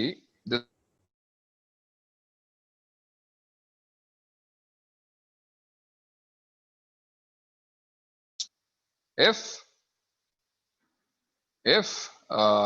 coefficient of x square is greater than 0 and heading downwards if coefficient of x square is less than 0. Don't talk about coefficient of x square equal to 0. In that case, it will not be a quadratic. And this is your first observation. तो याद रखना कि अगर तुमने भी quadratic ली, अगर उसका coefficient of x square positive है तो वो upward ही बनेगा, हमेशा ऊपर की तरफ जाएगा. और अगर coefficient of x square negative है तो वो हमेशा downward जाएगा. ठीक है? तो ये तो बात हो गई a की. ये तो a की बात हो गई. अब चलो डिस्कस करते हैं नॉट बी बट सी के बारे में डिस्कस करते हैं. चलो एक बार फिर इस ऐप पे देखते हैं कि सी में चेंजेस करने से हमने मान लो इस बार बी को रख दिया, बी को रख देते हैं 0. B is 0. ठीक है, बी को रख दिया 0. तुम केवल सी को देखो, सी से क्या फर्क पड़ रहा है. बी 0. अभी फिलहाल मैं सी को भी 0 कर रहा हूं. ये देखो, तो ये ग्राफ है हमारा y equal to x square का, जहां पर b भी 0 है, c भी 0 है. तो लेट्स चेंज c को हम चेंज करते हैं. ये देखो c को हमने चेंज किया, हमने मान लो c को 1 कर दिया. डिड यू सी क्या हुआ? क्या ग्राफ ऊपर शिफ्ट तो 0 से पास नहीं करेगा, फिर एक्स एक्सिस से रिसीड कर रहा है, ऊपर जाएगा. यस, जो पॉइंट पहले ओरिजिन पे था 0,0 पे था, वो 0,1 पे आ गया. चलो c को और चेंज करते हैं. मान लो मैंने c को चेंज करके 3 कर दिया. 0,3 पे आ जाएगा. अब ये पॉइंट 0,3 पे आ गया. हो सकता है कोइंसिडेंस रहा हो. सी को नेगेटिव कर लेते हैं. सी को कर दिया मैंने, हाँ सी को हमने -4 कर दिया. 0,-4. ये 0,-4 हो गया. Is it happening because b is 0? और बी को चेंज करते हैं. मान लो मैंने बी को 2 रख दिया. मान लो बी इज 2. ठीक है, एक बार फिर देखो y एक्सिस को कहां पे कट कर रहा है. अभी वो पॉइंट नहीं है, अभी तो y एक्सिस को ये कट कर रहा है ऑब्वियसली ओरिजिन पे. ये y एक्सिस को ओरिजिन पे कट कर रहा है. अगर मैंने c को एक बार फिर मान लो मैंने c को रख दिया 4, 0,4 पे कट करेगा. 0,4 पे कट कर रहा है. सर तो अगर मैंने c को रख दिया कांस्टेंट पे डिपेंडेंट है, इसका मतलब -5. सर था ना sir y equal to mx plus c. Sir ये कहां पर कट करेगा? ये कांस्टेंट पे डिपेंड कर रहा है. कांस्टेंट डिपेंड कर रहा है. हाँ, y एक्सिस और ये को बहुत ही ऑब्वियस सी बात है, क्योंकि जहां पर ये y एक्सिस को कट करेगा, y intercept है. yes it is y intercept, not of a line but of a parabola. ठीक है. और what is y intercept? How do you find y intercept? तो simply substitute the value of x equal to 0. इस equation में देखो y equal to ax square plus bx plus c में substitute x equal to 0 and what do you get? y equal to c.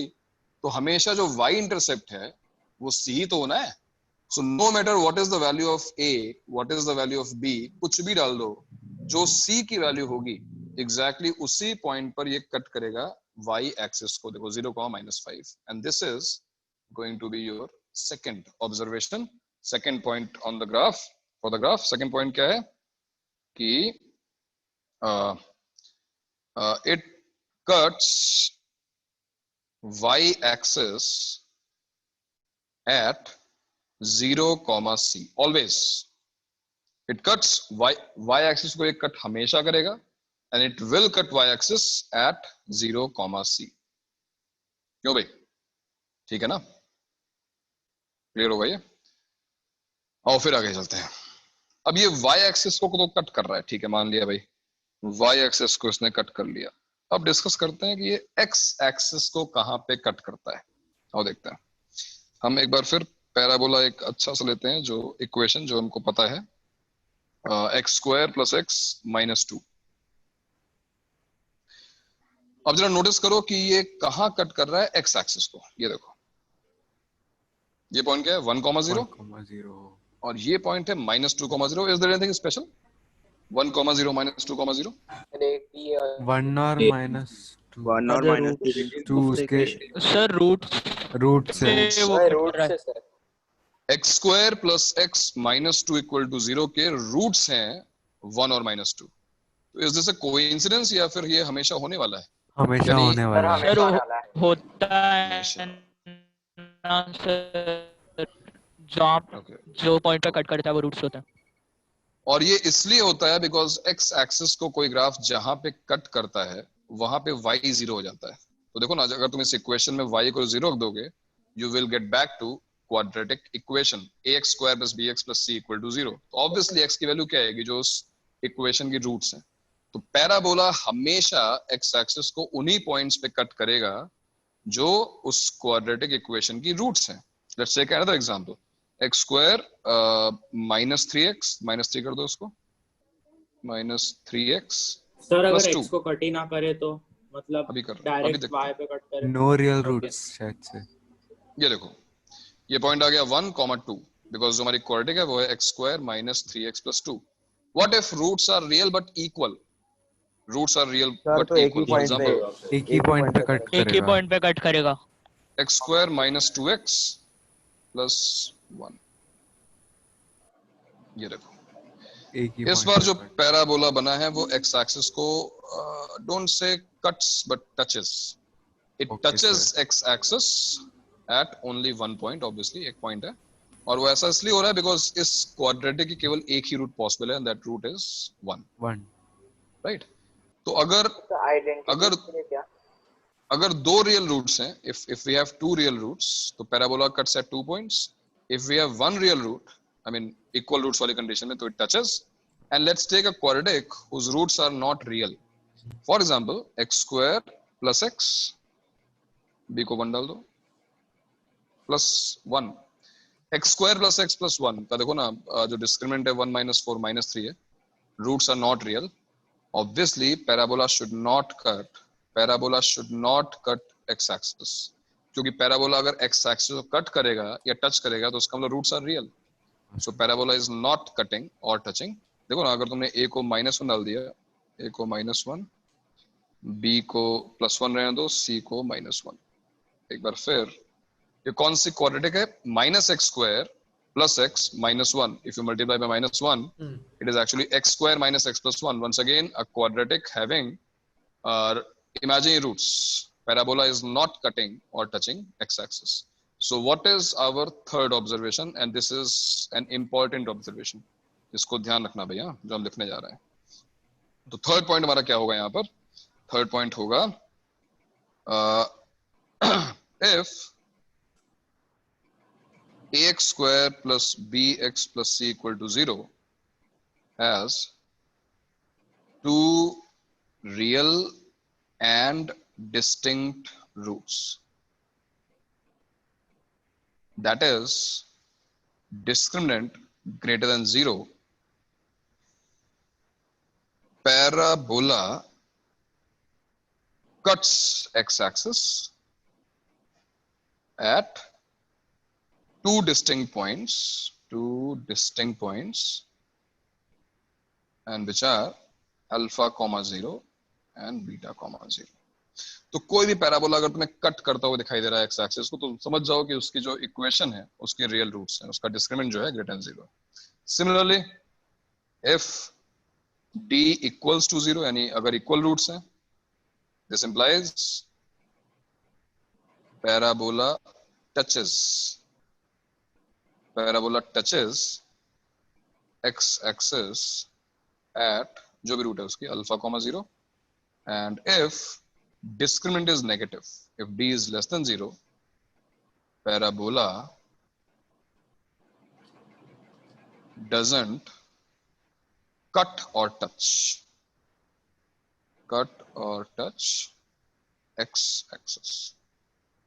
ये देखो, क्यों भाई? बताओ मुझे इन तीनों पॉइंट्स में अगर किसी को कोई दिक्कत हो, मैं फिर रिवाइज करा रहा हूँ। पहला पॉइंट हमारा ये था कि पैराबोला हेडिंग अपवर्ड होगा या डाउनवर्ड होगा। दो ही केसेस, या तो अपवर्ड या डाउनवर्ड, है ना। कभी हॉरिजॉन्टल नहीं होगा, कभी टिल्टेड किसी और डायरेक्शन नहीं होगा, या तो अपवर्ड जाएगा या डाउनवर्ड जाएगा, और वो डिपेंड करेगा कोएफिशिएंट ऑफ x स्क्वायर पर, a पर। It will always cut y axis, हमेशा कट करेगा। ये कहाँ पे कट करेगा? 0, कांस्टेंट टर्म c पर। और तीसरा point which is very important, it will cut x-axis at 2 points if d greater than 0, two real roots. It will touch x-axis if roots are real but equal, and it will not cut or touch if roots are imaginary. Fine? Sir आपने जो बोला था question, उसका y minus से डाले तो the graph was downward, सो उसका reason क्या था? उसका रीजन ये था कि जब हम a को -1 रखते हैं, देखो जैसे ये example -x², now suppose x goes to a very very large value, x is approaching to infinity, x is a very large number like a million or billion, 10 power 10 कुछ भी ले लो। अगर तुम उस वैल्यू को यहाँ पे रखोगे, सपोज मैंने 10 power 10 रखा है x को, इट विल बिकम 10 power 10 का स्क्वायर 10 power 20, और बाहर देखो माइनस साइन है, तो क्या होगा, y की बहुत ही बड़ी वैल्यू आएगी बट नेगेटिव। तो पैराबोला कहाँ जा रहा है, पैराबोला पे ये पॉइंट कहाँ जा रहा है, it is going towards minus infinity. On the other hand अगर तुम ये वाला पैराबोला ले रहे हो जिसमें coefficient of x square is positive, और यहाँ पर तुम x की बहुत लार्ज वैल्यू डाल रहे हो, मान लो 100 पावर 10 डाल रहे हो, और यहाँ पे तुमने डाल दिया उसको, तो x स्क्वायर 100 पावर 10 का square will make it 100 power 20। क्या होगा, बहुत बड़ी वैल्यू आएगी y की जो कि पॉजिटिव है।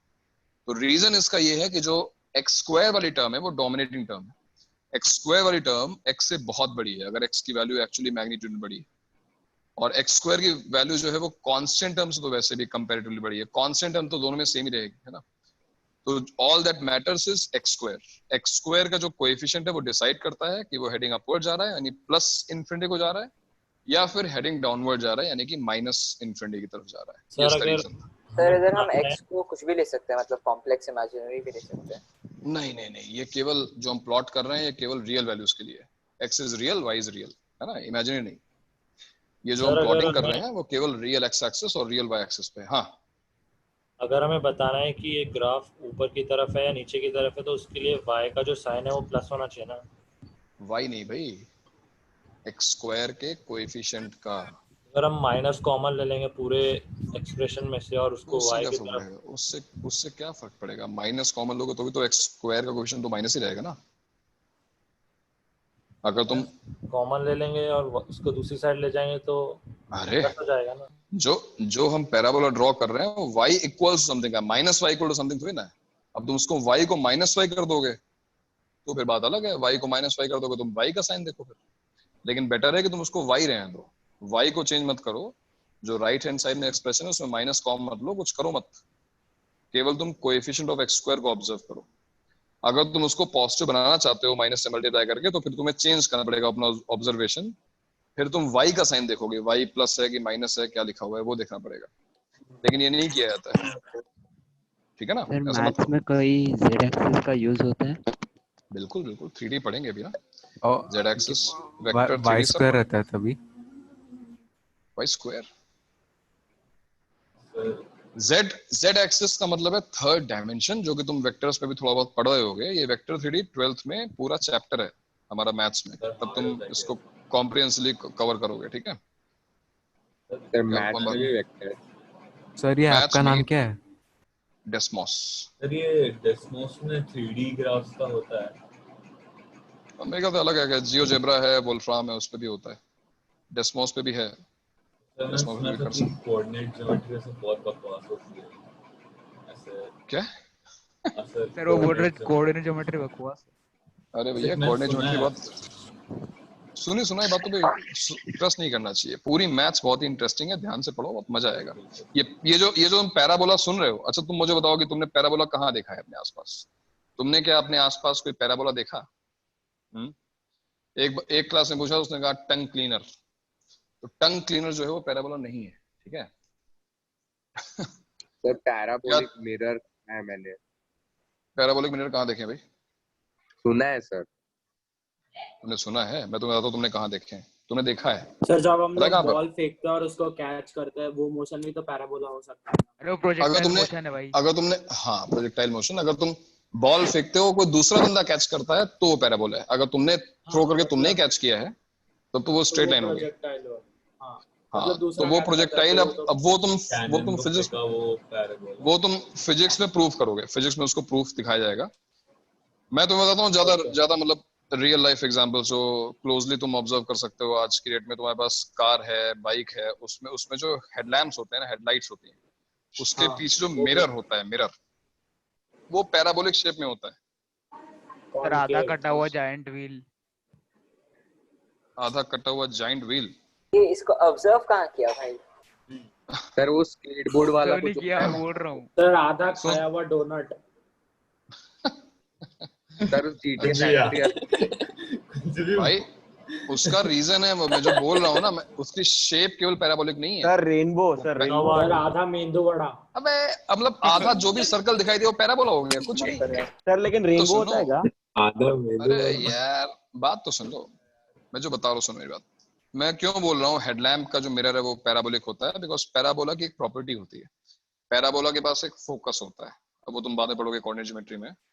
उस फोकस पे अगर कोई ऑब्जेक्ट रखा जाए इल्यूमिनेटिंग, मान लो उसमें कोई लाइट रे निकल रही है, तो वो पैराबोला से रिफ्लेक्ट होने के बाद जो बीम है ना, मतलब जो reflected ray, it will go parallel to its axis. Axis of parabola क्या है? एक्सिस ऑफ पैराबोला ये स्ट्रेट लाइन है जो पैराबोला को सिमेट्रिक पार्ट्स में डिवाइड करती है। जैसे ये देखो, सर ये जो line, parabolic sun solar panel भी होता है, सैटेलाइट हाँ में भी होता है। बिल्कुल बिल्कुल बिल्कुल बिल्कुल, मैं उसी कह रहा था अभी। लेकिन जो हेडलैम्प्स हैं उसका पैराबोलिक मिरर होना जरूरी है, क्योंकि जो तुम्हारी बीम है, हम कोशिश करते हैं कि जो बीम जा रही है कार में, बाइक में, हेडलाइट से, वो ऑलमोस्ट जो है मतलब पैरेलल बीम निकले वहां से, है ना, स्कैटर्ड ना हो। तो उसके लिए पीछे पैराबोलिक मिरर होना जरूरी है। Then you take example of, because of same property, जो तुम्हारा टाटा स्काई डिश एंटीना है या तुम्हारा एयरटेल का जो भी डिश एंटीना है, तो जो डिश एंटीना की जो शेप है ना वो पैराबोलॉइड है, मतलब 3D पैराबोला है वो। क्यों? क्योंकि जो उसकी जो डिवाइस है ना, जो जहाँ पे सिग्नल जहाँ पे रिफ्लेक्ट होकर पहुंच रहा है, वो उसके फोकस पे। तो सैटेलाइट की तरफ जब तुम उस एंटीना को, उस छतरी को घुमाते हो और वहां से वो सिग्नल आता है, तो वो छतरी से रिफ्लेक्ट होके कन्वर्ज कर जाता है उल्टा।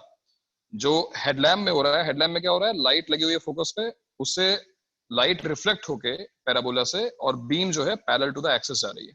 और डिश एंटीना में क्या हो रहा है, डिश एंटीना में जो सिग्नल आ रहा है वो पैरेलल टू द एक्सिस आ रहा है, और वो फिर कन्वर्ज हो रहा है फोकस पे, तो वहां सिग्नल स्ट्रेंथ बूस्ट हो जाती है, बेटर हो जाती है। तो ये सब, अब तुम कहोगे पैराबोला क्यों पढ़ना है, पैराबोला पढ़ने का फायदा क्या है, क्यों बनाया पैराबोला? तो भाई जिसको इन डायरेक्शंस में आगे सोचना है, बढ़ना है, कुछ काम करना है, उसके लिए ऑब्वियसली पैराबोला को जाना जरूरी है। और ये सब बहुत इंटरेस्टिंग है। तुम्हारे जितने भी स्पेस में जो बॉडीज हैं, जो भी प्लैनेट्स हैं, एस्टेरॉइड्स हैं, जो भी हैं, उनके जो ऑर्बिट्स हैं वो सब कोनिक सेक्शंस हैं, पैराबोलिक हैं या फिर एलिप्टिकल हैं या फिर हाइपरबोलिक हैं। ठीक है, मोस्टली ज्यादातर एलिप्टिकल ही होते हैं। जितना सोलर सिस्टम में देखो, जितने भी सन के अराउंड जितने प्लैनेट्स हैं वो इलिप्टिकल ऑर्बिट में है। तो ये जो कोनिक सेक्शन चैप्टर है ये तुम्हारी कोऑर्डिनेट ज्योमेट्री में है। तो जो भी बोलता है कि भाई जो भी तुम्हें बता रहा है कि ये कोऑर्डिनेट ज्योमेट्री बोरिंग है, पता नहीं उसको कहाँ से बोरिंग लग रही है। कोऑर्डिनेट ज्योमेट्री 11th 12th की जो है, it will associate you to your universe, क्योंकि जो कोनिक सेक्शंस तुम पढ़ रहे हो वो सब कुछ आसपास सब कुछ कोनिक सेक्शंस ही है, एलिप्सॉइड्स, पैराबोलॉइड्स, हाइपरबोलॉइड्स। अगर आपके पास हाँ, तो ये वो पैराबोला है, और यहाँ तक हमने ऑब्जर्व किया। और एक पॉइंट और है इस पैराबोला का, ना ज्यादा नहीं, एक पॉइंट और है। एक मिनट रुक जाओ, कोई आ गया, थानोस। सो अभी तक तुमने जो भी ऑब्जर्व किया हो इस ऐप में, यहाँ पर तुमने एक पॉइंट देखा होगा, बड़ा स्पेशल पॉइंट है, मैं फिर तुम्हें दिखाता हूँ इसमें। चलो a को पॉजिटिव कर लेते हैं, a इक्वल्स टू +1 डाल दिया, b इक्वल्स टू मान लो चलो +2 डाल दिया, c इक्वल्स टू मान लो मैंने -3 डाल दिया, -3। अब तुम देख रहे होगे यहाँ पर एक, ये देखो ये वाला पॉइंट -1, -4, कुछ स्पेशल है इस पॉइंट में, -1, -4 में कुछ देख रहे हो, कुछ स्पेशल हो रहा है। हाँ, क्या स्पेशल है इस पॉइंट में, क्या लगता है? C- है। नहीं वैसा स्पेशल नहीं, ग्राफ के रिस्पेक्ट में इस पॉइंट पे क्या स्पेशल है? एक मिनट रुको। सर वो पैराबोला को मिनिमम सिमेट्रिकली वैल्यू है डिवाइड करता है। सर, वो पैराबोला लाइक लेफ्ट राइट, हाँ सही। ये लाइन देखो जो मैंने अभी जस्ट प्लॉट की है, इस लाइन को ध्यान से देखो, ये लाइन है, this line is x equals to -1। ये वो लाइन है जहां पर x कोऑर्डिनेट हमेशा -1 है। क्या इस लाइन में कुछ स्पेशल है? क्या इस लाइन में कुछ स्पेशल तुम्हें दिखाई दे रहा है? एक्सिस ऑफ सर सिमेट्री ये पैराबोला को दो हाफ्स में डिवाइड कर रहा है।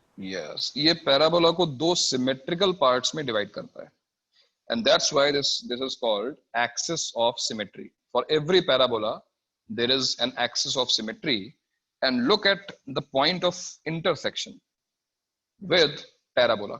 Parabola के साथ इस line का जो point of intersection है, this is a special point, and this point is called vertex of the parabola. ठीक है, this point is called vertex of the parabola. So vertex of the parabola, let's change once again, let's change the values of a and b. मान लो मैंने a को अब sir negative, आप कह सकते हैं कि vertex of the parabola is the lowest point, और अगर नेगेटिव है तो हाईएस्ट पॉइंट, वैसा मतलब एक्सट्रीम है। देखो भाई इसे डाल दो, मैं a को मैंने -1 कर दिया मान लो, और b को -2 कर दिया, -2। पैराबोला हेडिंग डाउनवर्ड हो गया, बट एक बार फिर तुम देख सकते हो जो वर्टेक्स है वो अभी भी इसी लाइन पे आ रहा है, -1, -2। सी को चेंज कर लेते हैं। तुम्हें पता है कि सी को चेंज करने से कोई खास फर्क पड़ेगा नहीं। मान लो सी को 1 कर दिया, देखो ये जो पॉइंट है अभी भी वो -1 पे ही है। कैन यू टेल मी क्यों हो रहा है ऐसा?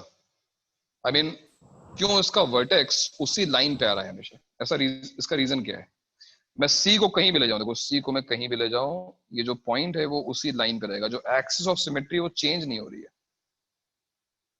Axis of symmetry is not changing. क्यों? So because A is equal to X in this. A equals to X? So अरे नहीं X is equal to -1 और A भी -1। A equal to ले लिया हमने -2, B equals to ले लिया हमने -4। अब बताओ, it's not changing. Sir A और B का रेशियो, राइट, A और B का जो रेशियो है उसका हाफ, यानी कि and not just that, minus sign also. एक मिनट रुको, C को रख देते हैं मान लो 0। जरा नोटिस करो ये क्या है, ये पॉइंट क्या है 0,0, और ये पॉइंट क्या है -2,0। अगर तुम्हें ग्राफ की सिमेट्री समझ में आ रही होगी तो तुम्हें समझ में आएगा कि ये पॉइंट क्या होना चाहिए, ये वाला, ये पॉइंट होना चाहिए एग्जैक्टली उसका हाफ। देखो ना 0,0, -2,0, और इसका मिड पॉइंट क्या होगा? Mid point of these two will be -1,0। Let's take A equals to +2, A equals to +2, and B equals to 4, B equals to 4. Once again, look at this point. This point is 0,0, this point is -2,0, and not this point, but this point. It is a midpoint. Because of the symmetry of this parabola, जो भी तुम point लोगे जहां पर देखो y coordinate की value same है, ये दोनों पॉइंट में स्पेशल क्या है, इन दोनों का y कोऑर्डिनेट 0, तो जो इनका मिड पॉइंट होगा वो हमेशा एक्सिस ऑफ सिमेट्री पे आएगा। Let's take 2 more points. देखो ये पॉइंट लिया मैंने, ये वाला पॉइंट लेते हैं जहां पर y की वैल्यू 1 हो जाए, हो नहीं रहा है, खैर -1, ये भी अच्छी वैल्यू नहीं है।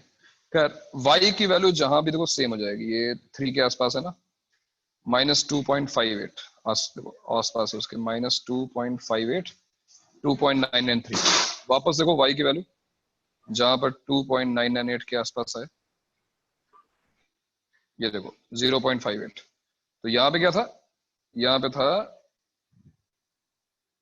2.993 -2.58, और यहाँ पे था 0.58। तो -2.58 और 0.58 का मिड पॉइंट क्या होगा? -1,0। Mid point will always lie on the line of symmetry, the axis of symmetry, if y coordinates are same. And because of that reason, अब देखो ध्यान से, अब मैं नोट्स में तुम्हें लिखवा रहा हूँ, उसको समझो कि जिस वर्टेक्स की मैं बात कर रहा हूं, सबसे पहले वो वर्टेक्स कौन सा पॉइंट है? For every parabola there will be an axis of symmetry, an axis of symmetry, and it will intersect the graph of parabola at a point. This point is called vertex. मान लो ये y equals to ax square plus bx plus c है. Now what is special about this point? Obviously this is point of intersection of axis of the parabola and parabola. Apart from this, if you take this point, obviously हमको पता है कि ये दोनों points roots हैं alpha comma 0 beta comma 0. तो मैं तुम्हें यही हिंट दे रहा था कि ये जो पॉइंट होगा वो अल्फा कॉमा 0 और बीटा कॉमा 0 का मिड पॉइंट होगा, राइट? यानी ये होना चाहिए alpha plus beta by 2 comma 0. मैं वर्टेक्स बात नहीं कर रहा हूं, मैं इस बात कर रहा हूं, इस पॉइंट की m मान लो इसको मिड पॉइंट. और अल्फा प्लस बीटा बाई 2 क्या होता है? What is alpha plus beta by 2? Alpha plus beta क्या होता है? माइनस बी बाई ए, तो it is simply minus b by 2 है.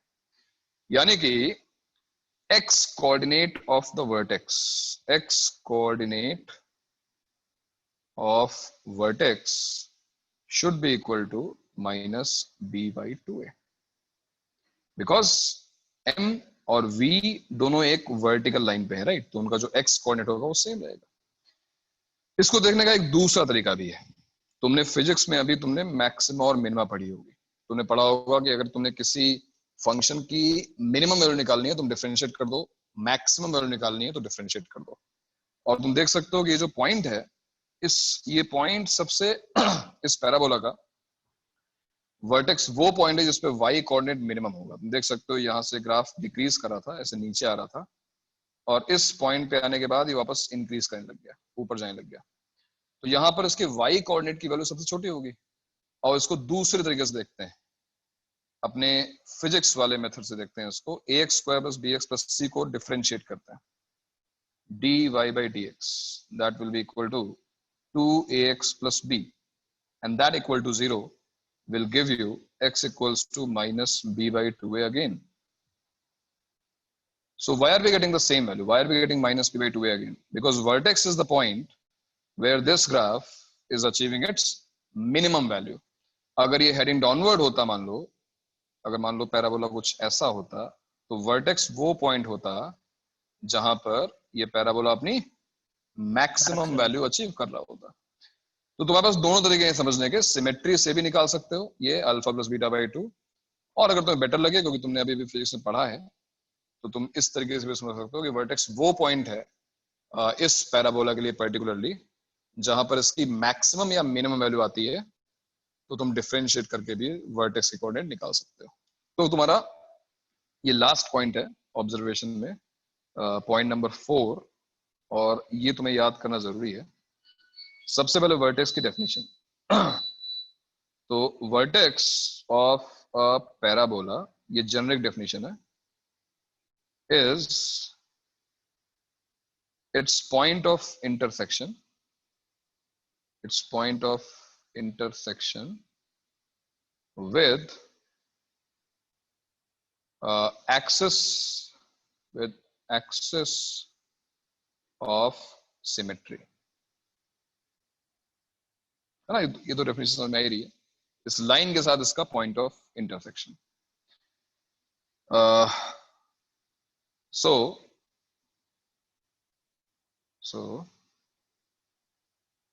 coordinates of vertex for y equals to ax square plus bx plus c will be. अब देखो coordinates वाला काम ने कर लिया हमने. x कोऑर्डिनेट तो निकाल लिया है ना. सबसे पहले x कोऑर्डिनेट क्या होगा ये तो हम निकाल चुके हैं. ये है minus b by 2a. Can you tell me how will you find y coordinate? भाई x कोऑर्डिनेट तो निकाल लिया हमने. चलो x कोऑर्डिनेट हमको मिल चुका है माइनस b बाई 2a. चाहे तुम कैलकुलस से निकाल लो और या फिर तुम ये सिमेट्री से निकाल लो, बट निकला x कोऑर्डिनेट. अभी तक केवल x कोऑर्डिनेट ही पता है. How to find y coordinate? हाँ, हमने अल्फा बीटा की जगह बस माइनस बी बाय सब्स्टिट्यूट किया और a को 2 से मल्टीप्लाई किया, इसलिए हमें x कोऑर्डिनेट मिला ना. अल्फा प्लस बीटा की वैल्यू माइनस बी बाई होती है, उसको 2 से डिवाइड किया तो माइनस बी बाई 2 अपने आप आ गया। क्वेश्चन ये है कि अगर x कोऑर्डिनेट आ चुका है तो y कोऑर्डिनेट कैसे मिलेगा? सर y की प्लेस में c डाल दिए, क्यों भाई? तो अल्फा प्लस बीटा और c हो गया ना कोऑर्डिनेट। y की जगह हम c कैसे, y तुम्हें पता है ऑलरेडी, तुम्हें वर्टेक्स का y कोऑर्डिनेट ऑलरेडी पता है, तो कोई बात ही नहीं है। तुम्हें अगर y की वैल्यू c पता ही है तब निकालने की जरूरत क्या है, y equal to c। But क्या y इक्वल टू c है? c पता है कहां पर है? c यहां पर है, तो ये c कैसे हो सकता है? c तो वो पॉइंट होता है ना जहां पर ये y एक्सिस को कट करता है पैराबोला। अच्छा अच्छा, ओके, कंफ्यूज हो गया है ना। How to find y coordinate बताओ भाई। अगर x, आज तुम्हारे पास x कोऑर्डिनेट है तो तुम y कोऑर्डिनेट कैसे निकालोगे? बताओ। कम ऑन यार, इतना डिफिकल्ट क्वेश्चन भी नहीं है, हैं? सर वो कोऑर्डिनेट ज्योमेट्री का डिस्टेंस फार्मूला लगा देंगे, मतलब वो अल्फा प्लस बीटा अपॉन 2। अपने पास x कोऑर्डिनेट है तो x की वैल्यू सब्स्टिट्यूट नहीं कर सकते वही तो y की इक्वेशन में, फिर y आ जाएगा। अरे भाई मेरे, ये जो इक्वेशन है इसका मतलब क्या होता है? x और y का रिलेशन। तुम्हें अगर x पता होगा तो y निकालने के लिए क्या करोगे? x को डाल दोगे इसमें, इस इक्वेशन में y मिल जाएगा। तो for y coordinate use the equation of parabola. For y coordinate use y equals to ax square plus bx plus c, और यहां पर x की वैल्यू सब्स्टिट्यूट करो। क्या वैल्यू है x की? माइनस बी बाई 2a, तो a into minus b by 2a whole square plus b into minus b by 2a plus c। चलो भाई सभी लोग इसको सिंप्लीफाई करो और मुझे बताओ कि इसका y कोऑर्डिनेट क्या आता है सिंप्लीफाई करने के बाद। चलो करो, सिंप्लीफाई करो इसको। What is the y coordinate of this vertex? b square minus 4ac upon a upon 2। गलत है, गलत है, यही है, गलत है।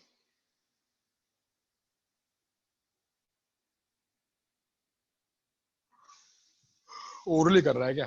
अरे लिख के कर लेना एक बार कैलकुलेशन।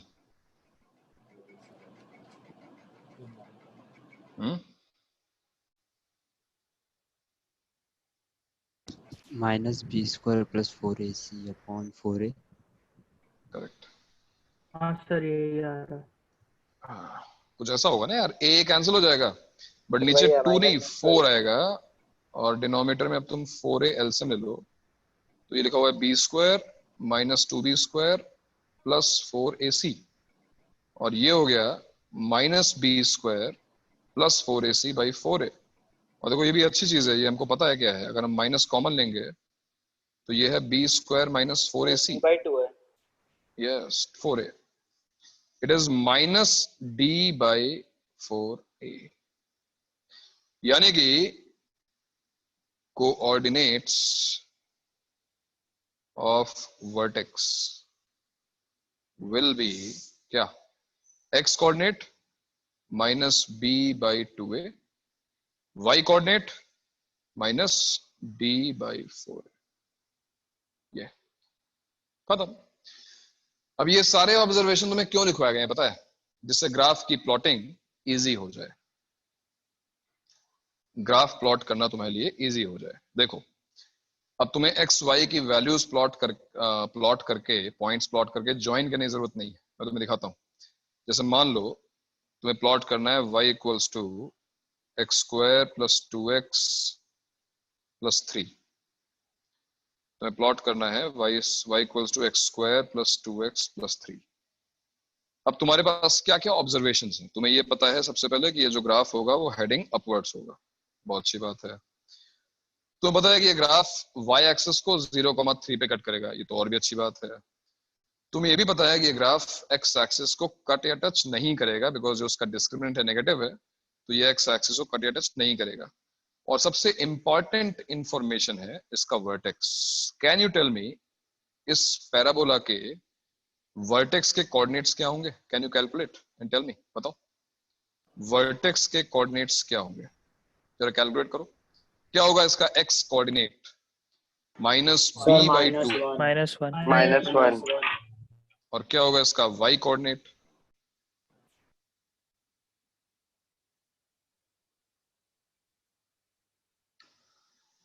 सर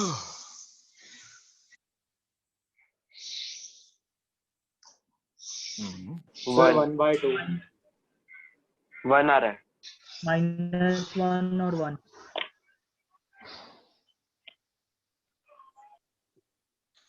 क्या है इसका y कोऑर्डिनेट? 1 क्या है इसका y कोऑर्डिनेट? 2 आया सर 2 -2 है। -2 आ रहा है सर, -2 -8/4 +2 आ रहा है। -8/4 आएगा ना बेटा डिस्क्रिमिनेंट -8 है तो -8 +8 बन जाएगा ना भाई। हाँ सर। और मैं बताऊं तुम्हारी बेवकूफी, तुम क्या कर रहे हो? तुम ये फॉर्मूला यूज कर रहे हो, तुम ये नहीं सोच रहे हो कि हमने इसको डिराइव कैसे किया था। x की वैल्यू उठा के यहाँ पे डाल दो और तुम्हें y की वैल्यू मिल जाएगी। x को -1 डाल दो यहाँ पर, क्या होता है -1 का square +1, 2 into -1 is -2, +1 - 2 is -1, +3 is +2। आगे खत्म हो गई बात। y का फॉर्मूला आ गया ना y coordinate. Hit and trial -1,2 इसका वर्टेक्स है। देखो इसको प्लॉट करना, आप देखो कितना इजी हो जाएगा। ये लाइन ऐसी बना लो, ये एक्स ऑफ सिमेट्री हो गया। दिस पॉइंट इज -1,2, ये इसका वर्टेक्स हो गया। और यहां से हेडिंग अपवर्ड पैराबोला बन गया ग्राफ। ये कहां कट करेगा? y एक्सिस को 0,3 पे बन गया ग्राफ। केवल वर्टेक्स प्लॉट करते ही तुम्हारा पैराबोला बन जाएगा, बिकॉज तुम्हें पता होगा कि वो हेडिंग अपवर्ड है कि डाउनवर्ड। चलो एक और एग्जांपल लेते हैं। y equals to -x² -4x + 1 और इसको प्लॉट करते हैं। जल्दी बताओ इसका वर्टेक्स क्या होगा? इसका वर्टेक्स क्या होगा? आराम से, कोई जल्दी नहीं है, आराम से टाइम लेके। क्या है इसका वर्टेक्स? सर 2x तो 2 आया। मैं फिर कह रहा हूँ आराम से, -2 टेक योर टाइम। -2 सर, क्योंकि a की वैल्यू -1 है, +1 नहीं है। ठीक है, तो +2 नहीं -2 आएगा। ठीक है, और y coordinate 3 y coordinate 5 y coordinate 13 क्या 3 5 सर 5 सही है सर। सर 5 आ रहा है। 5 this is a land of diversity है, सबके आंसर अलग ही 5 है आते सर, हैं। 5 है सर। सर वो लास्ट -2 अगर रखेंगे तो ये बन जाएगा +8, 8 + 1 9, 9 - 4 is 5, +4 नहीं हुआ, -4 हुआ है। ठीक है, क्योंकि x² होने पर वो अपने आप नेगेटिव हो जाएगा, नेगेटिव का पॉजिटिव हो जाएगा। तो ये है 5। ये देखो -2,5 -2,5 ऐसा कुछ, -2,5। तो यहां पर कहीं इसका वर्टेक्स है। This is -2,5। और कैसा पैराबोला है ये? हेडिंग डाउनवर्ड्स पैराबोला है। और y एक्सिस पे कहां से पास करता है? 0,1 से पास करता है। तो बस शेप ऐसी बना दो, बन गया parabola.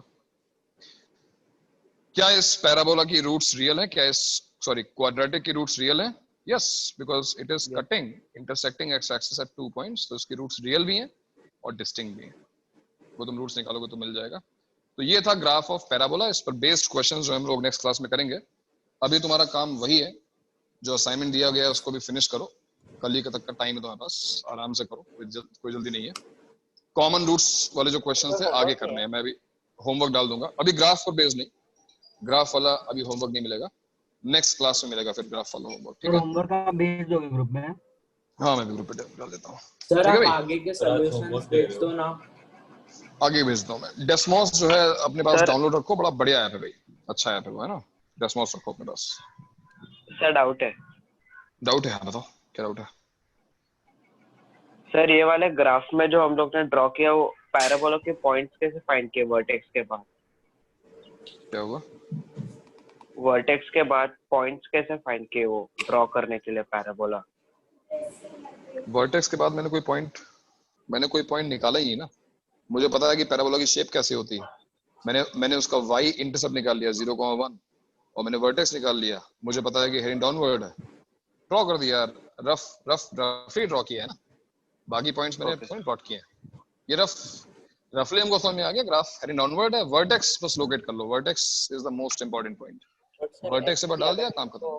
Proper like graph paper पे बनाना है, तो अगर हम वर्टेक्स निकाल ले एंड प्लस सी वाला निकाल ले लाइक वाई इंटरसेप्ट, बस उतना काफी। और तुम्हें ए ऑलरेडी पता है। हाँ भाई, एंड दोनों सॉल्यूशंस भी पता है, तो हम लोग कर सकते हैं ना। तुम्हें